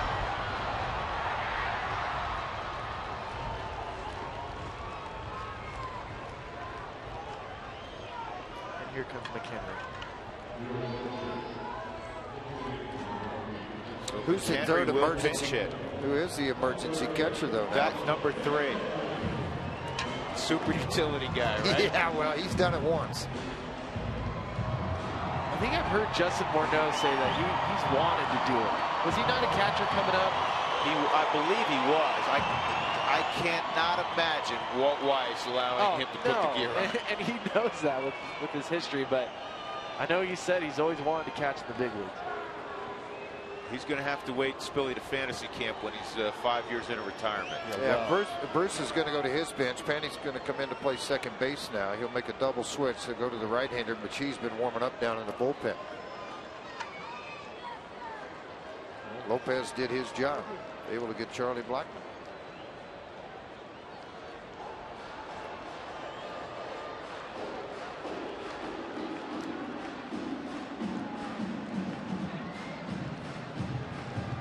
So Gene Machi will be next, 1 out in the 10th, and Mike McHenry will be coming up.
Pinch hit in what is the pitcher spot. That's the 2 spot in the lineup. Corey Dickerson had to leave a few innings ago.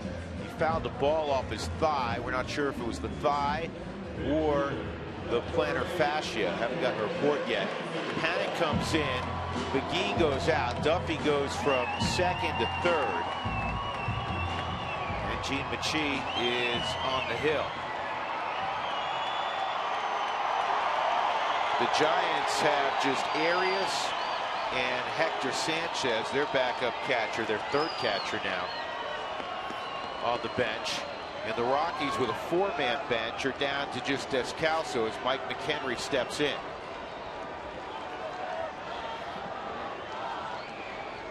Outfield straight up and deep, and that first pitch to the screen, ball one.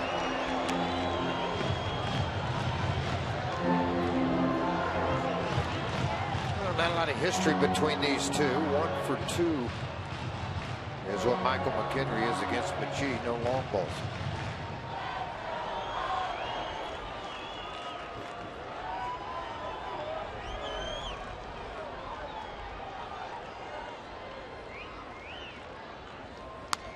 Fouled off 1-1. Mike had a terrific year last year once he was called up. He had .315 in 57 games for the Rockies, including 7 home runs. His career best in home runs, a dozen for Clint Hurdle and the Pirates, and just 240 at-bats in 2012. Compact guy who's very powerful. Generously listed at 5'10", about 210. He's out of Knoxville, Tennessee.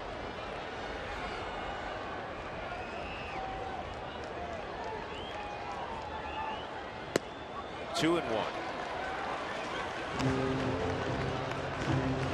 Tulo's on deck.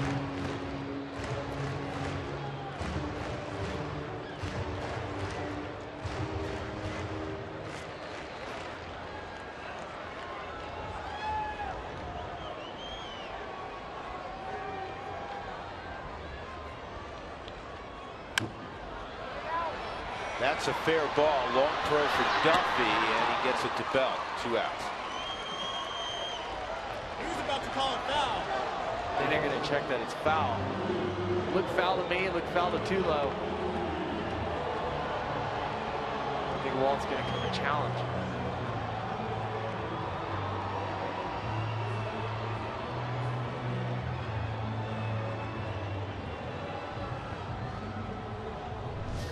Now, once it goes beyond third base, it's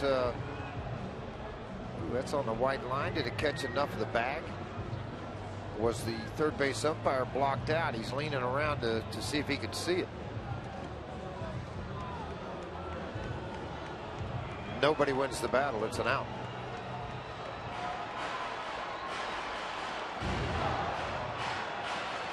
Hard to tell from that angle. John Tumpane, the third base umpire, indicated it was fair.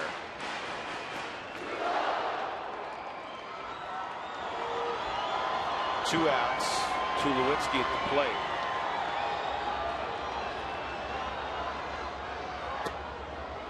And he takes a strike from Gene McGee. Their career matched up 2 for 3. Excuse me, 2 for 6 in their matchup.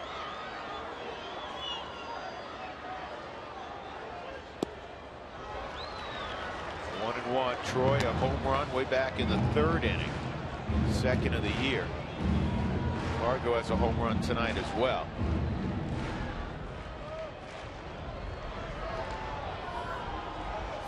Four, bottom of 10.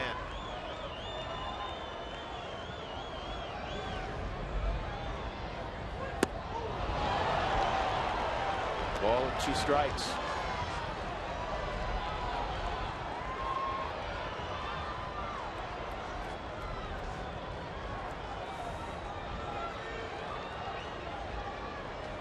This is where the improvement of the Rockies has taken place, where you talk about a low walk rate. If you're not going to walk a lot, you're going to have to make those 2 strike count. You have to put the ball in play. And the Rockies have done a really good job this year so far, not striking out.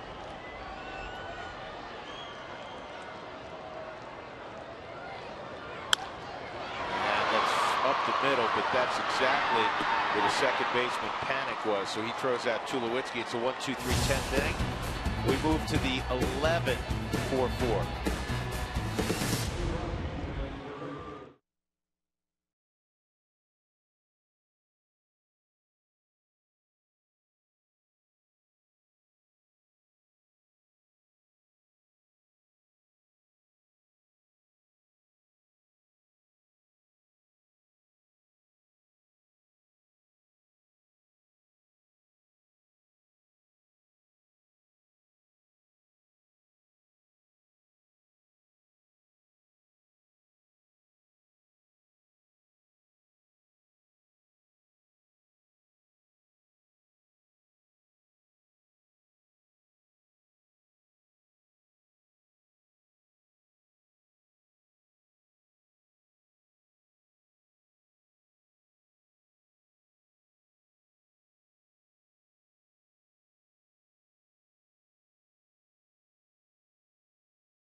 Jerky all season long. Jack Link's Beef Jerky. Feed your wild side.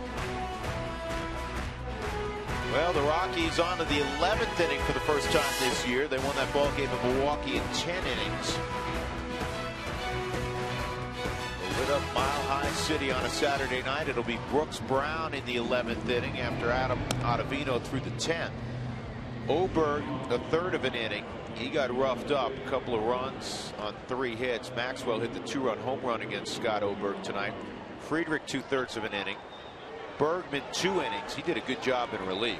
Axford a good inning. Ottavino a solid inning. And now Brooks Brown here in the 11th. De La Rosa the starter. 5 innings, 2 runs, 4 hits, 2 walks, 7 strikeouts. Drew Goodman along with George Frazier and Ryan Spilborghs. Mark Stout with us as well. Top of the order for the Giants, Nori Aoki. And keep in mind, normally batting 4th this inning, if we were to get that far, would be Buster Posey. But he was taken out of the ball game for Brandon Belt defensively in the 9th inning, Frazier. Absolutely, and that's a big bat out of the lineup, something you don't have to deal with. Browns had good success with both left and right-handers. Pounds the zone, 90 to 94 mile an hour fastball, good hard slider, change-up mix. Outside on Aoki, who's walked 3 straight times. There was the changeup at 86. Brown, a starter for most of his career. So therefore, on that bat, he has developed that changeup long before going to the bullpen. Outside 2-1. The Rockies have survived 6 walks tonight. Mentioned the 2 by De La Rosa. Friedrich walked 2. And Axford and Ottavino both walked 1. Both teams 4 runs on 11 hits, no errors. Rockies trying to win their 4th straight. On the corner, says John Hirschbeck. Aoki kind of hopped out of the box and having a conversation with Hirschbeck. He thought that ball was away. It may have been.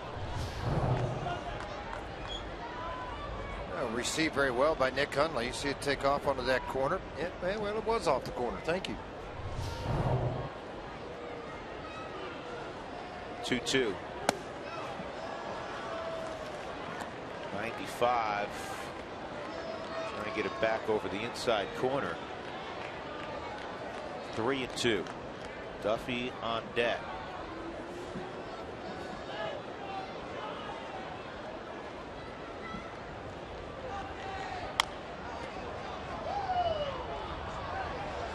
Billy, do you think you could do that if you tried? No, not at all. I mean, I've tried. Right-handed? Well, no, left-handed. Right into the pitch. Used to pinch hit or switch hit back in the day. Yeah, I couldn't. Like in T-ball. No, it was like high school, kind of. Kinda. Until what did he tell you? Have you ever seen Hank Aaron? Exactly.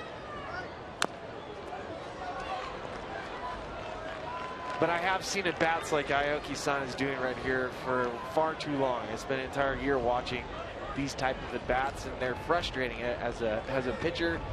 Talking to some of the American guys, because they spoil pitches. That's the Japanese style of hitting. Is you let the ball get deep. You're trying to spoil pitches. Very low strikeout totals over there, huh? And a walk 4 straight times. Aoki's walked in this game. Now you have to deal with his speed at first.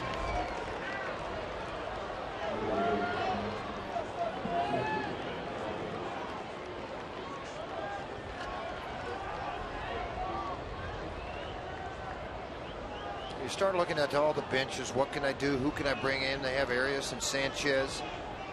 Out of the bullpen, they're down to Petit and Contos. So I think Machi's going to be a guy for a little bit, at least another inning.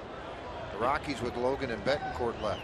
First 5 innings, the Rockies, Jorge De La Rosa retired the leadoff man all 5 innings. The bullpen took over in the 6th inning. Every inning since, the leadoff man has reached. Fortunately, he's only scored 1 time. That was when Posey led off with a single in the 6th, and Maxwell hit the 2-run home run.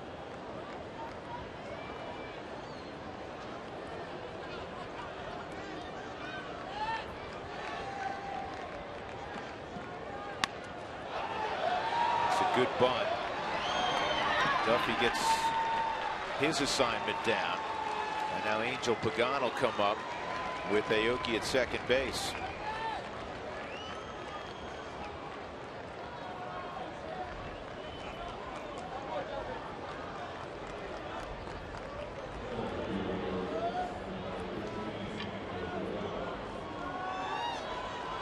Pagan on the night 3 for 5 so far in this ball game. Done a nice job shooting the ball to the left side of this infield.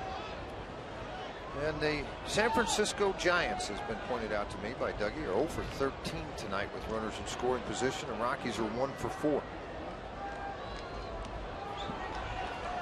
Dougie want to go home? Is that what he's trying to do right here? He's trying to jinx stuff over here.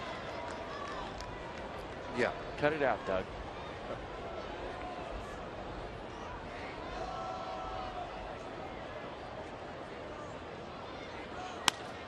Base hit center field. Charlie gets to the baseball quickly. Aoki gets a late stop sign from Roberto Kelly. Stubbs jumped on that ball very quickly in center field, and he got there in a strong arm and an accurate throw. So first and third now with that shot to center. Stubbs, no effects to that ankle at all. It'll be Joe Panic with his first at bat. Very hard. Take a look here. Stubbs comes in on it, and that very straight, accurate throw right into Nick Hundley. That slammed the door at third base. Aoki with very good speed. Roberto Kelly had hands up as that ball got into third base, only because he knew. Very strong arm by Stubbs in center field. Well, and if you look at that hop, it took a perfect hop. It bounced up. It was about chest high for Drew. It's an easier transfer for Drew to stay upright, be able to make a quality throw when the ball bounces like that. Angel Pagan with 4 hits tonight. Panic not starting this evening, but he's been swinging the bat well. 0 for 3 in his career versus Brown. Roll one over here. Squeeze. Play at the plate. Safe. Aoki just got his feet in despite the throw by Morneau, which was on target. Yeah, Bruce Bochy pulling all the tricks out of the hat here in this ball game. First and third. The ball bunted very hard right at Morneau, and he throws a strike to Hundley, but the leg got underneath the tag as Aoki just gets on the bag right before. You see it beautifully on the overhead here. Foot's on, tag followed.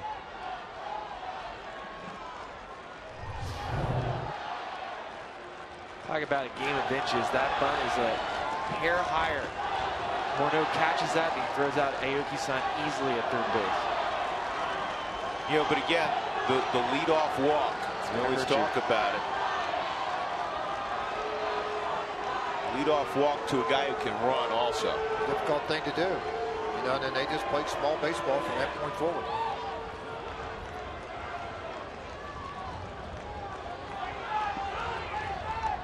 Aoki's 0 for 2, but he's been on 4 times, 4 walks.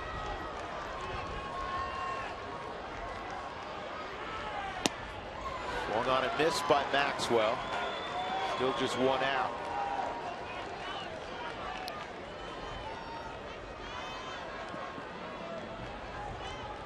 Tim Hudson, Jorge De La Rosa, the original starters. Hudson went 7 innings, De La Rosa 5. Hudson gave up 3 runs on 8 hits. De La Rosa 2 runs on 4 hits. Pitch count got De La Rosa. 0-2 on Maxwell.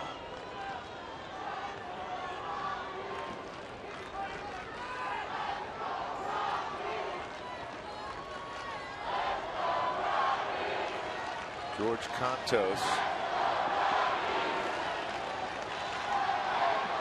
The last man standing in that Giant bullpen. Yeah, even though Petit's down there, he's out. 2 1/3 last night.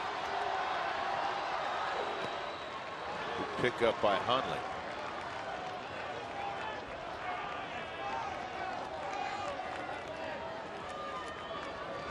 Lineup wise for the Rockies, in the 11, Morneau, Arenado, Cargo.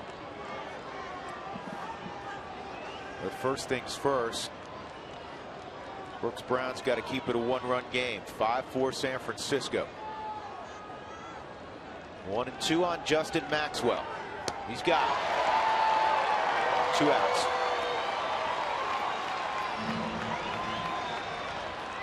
Yeah, big strikeout too by Brown. He came back with an excellent pitch. He's thrown 15 on the night. 10 of those have been strikes. Very good changeup on the outer half of the plate. That's that confidence of throwing it his whole career as a starter. Not afraid to do it here with a game on the line and runners at first and second against a power hitter. Andrew Susac, fly ball center field, a home run to left, a double, deep fly ball to center, and a walk.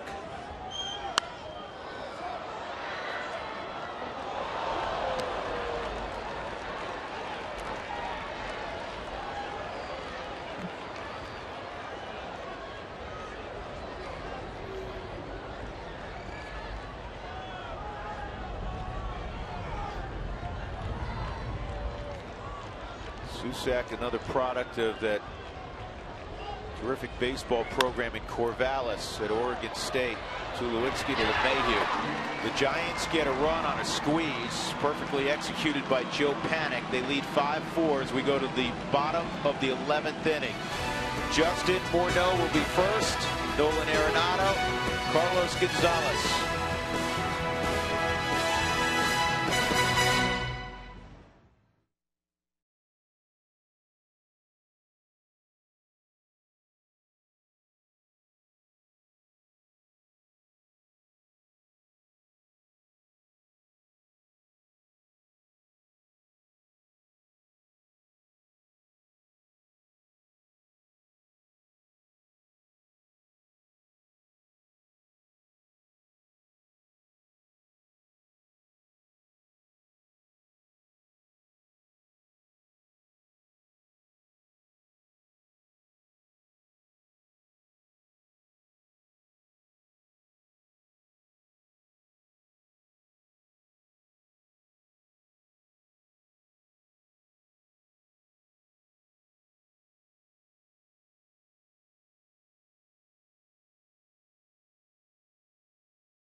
Around to score on a squeeze, safety squeeze, perfectly executed by Joe Panik.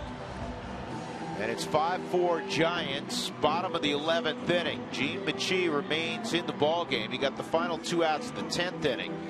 Morneau will lead it off. Justin is 2 for 4 tonight. Arenado 0 for 4. Cargo 1 for 4. The one was a home run to dead center.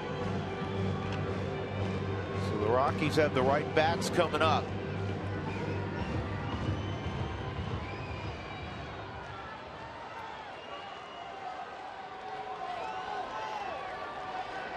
Last night the Rockies won 6-4 to improve to 4-0 this year against the Giants.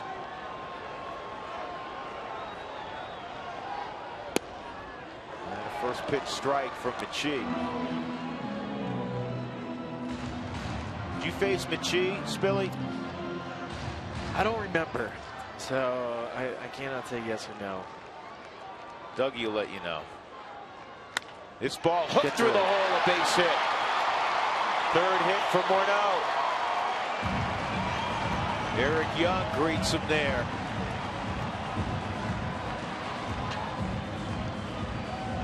Well, taking a hit, strike one, and then Morneau is so patient as a hitter, such a balanced hitter. You just feel like a lot of things are going to happen out of this. Split finger, down, and on the inner half of the plate to the left-handed hitting Morneau, and he shot it through that right side by Belt and Panik into the outfield. Now, how do you play this? You're at home with Nolan Arenado. Well, that's a great question. I mean, you know, me, I'm going to let him swing away, but. So is Walt. But I just can't ask him to bunt because it's something you never ask him to do. I know.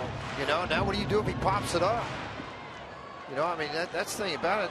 It's tough to ask, as a manager, ask somebody to do something. I mean, I can't remember Nolan ever having a sacrifice bunt. This is going to go foul down that right field line. Spilly, for the record, you never did face Gene Michie. There you go. That's why I didn't remember.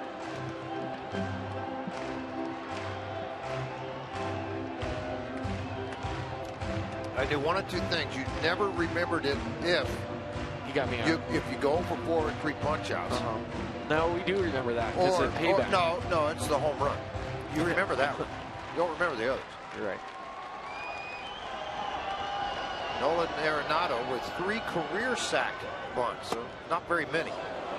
Inside 2-1. Cargo's on deck. I agree. Put on the rally hat, the rally glove, do whatever you got to.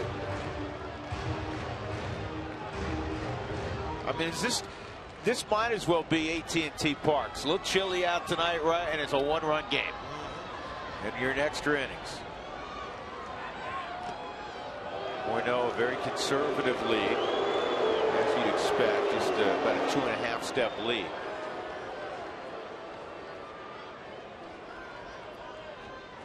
This has been a crisp baseball game. This has been thoroughly enjoyable as a spectator sitting here broadcasting this game. Well pitched on both sides. Great defense. Great managing, too, on both sides. Trying to hit your spots and what to do and how to do it. Good eye from Arenado. 3 balls and a strike. And history has shown us the last 2 years that the Rockies Giants have been playing each other. They're used to playing 1-run games. They're used to having these battles. Now, Lopez and Affel both out of the ball game. It's Michie to go out and win or lose. I don't know that they got Contos that was thrown earlier, but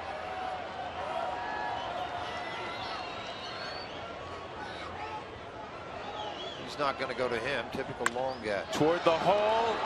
Glove for 1 on the first double play. Duffy was able to stab it, and he turns it into a 5-4-3 double play, and the Rockies down to their final out.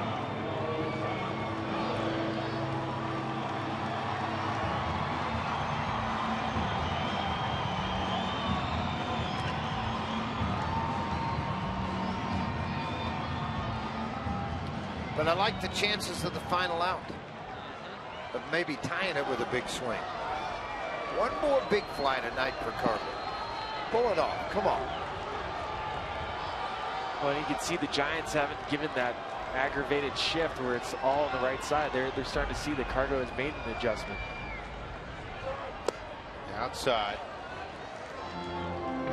Here's the ball he hit back in the 7th inning, and this was with the wind blowing in severely. Yeah, that was a laser to dead center field.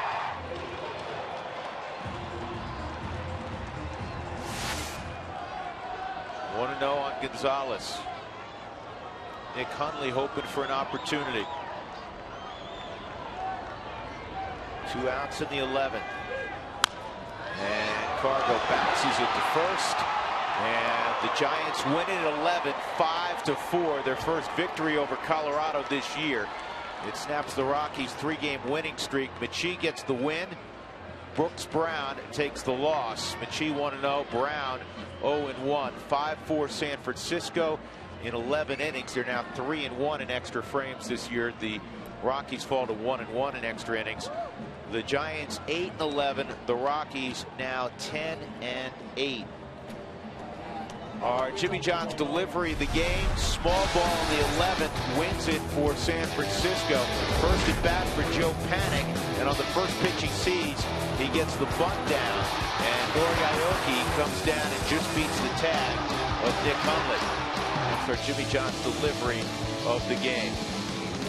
Once again, the final score, 5-4-11. The Giants over the Rockies tonight at Coors Field. We go to center field, and Jenny Kavnar and the gang. Jenny? All right, Drew, thanks so much. Coming up in the Toyota postgame.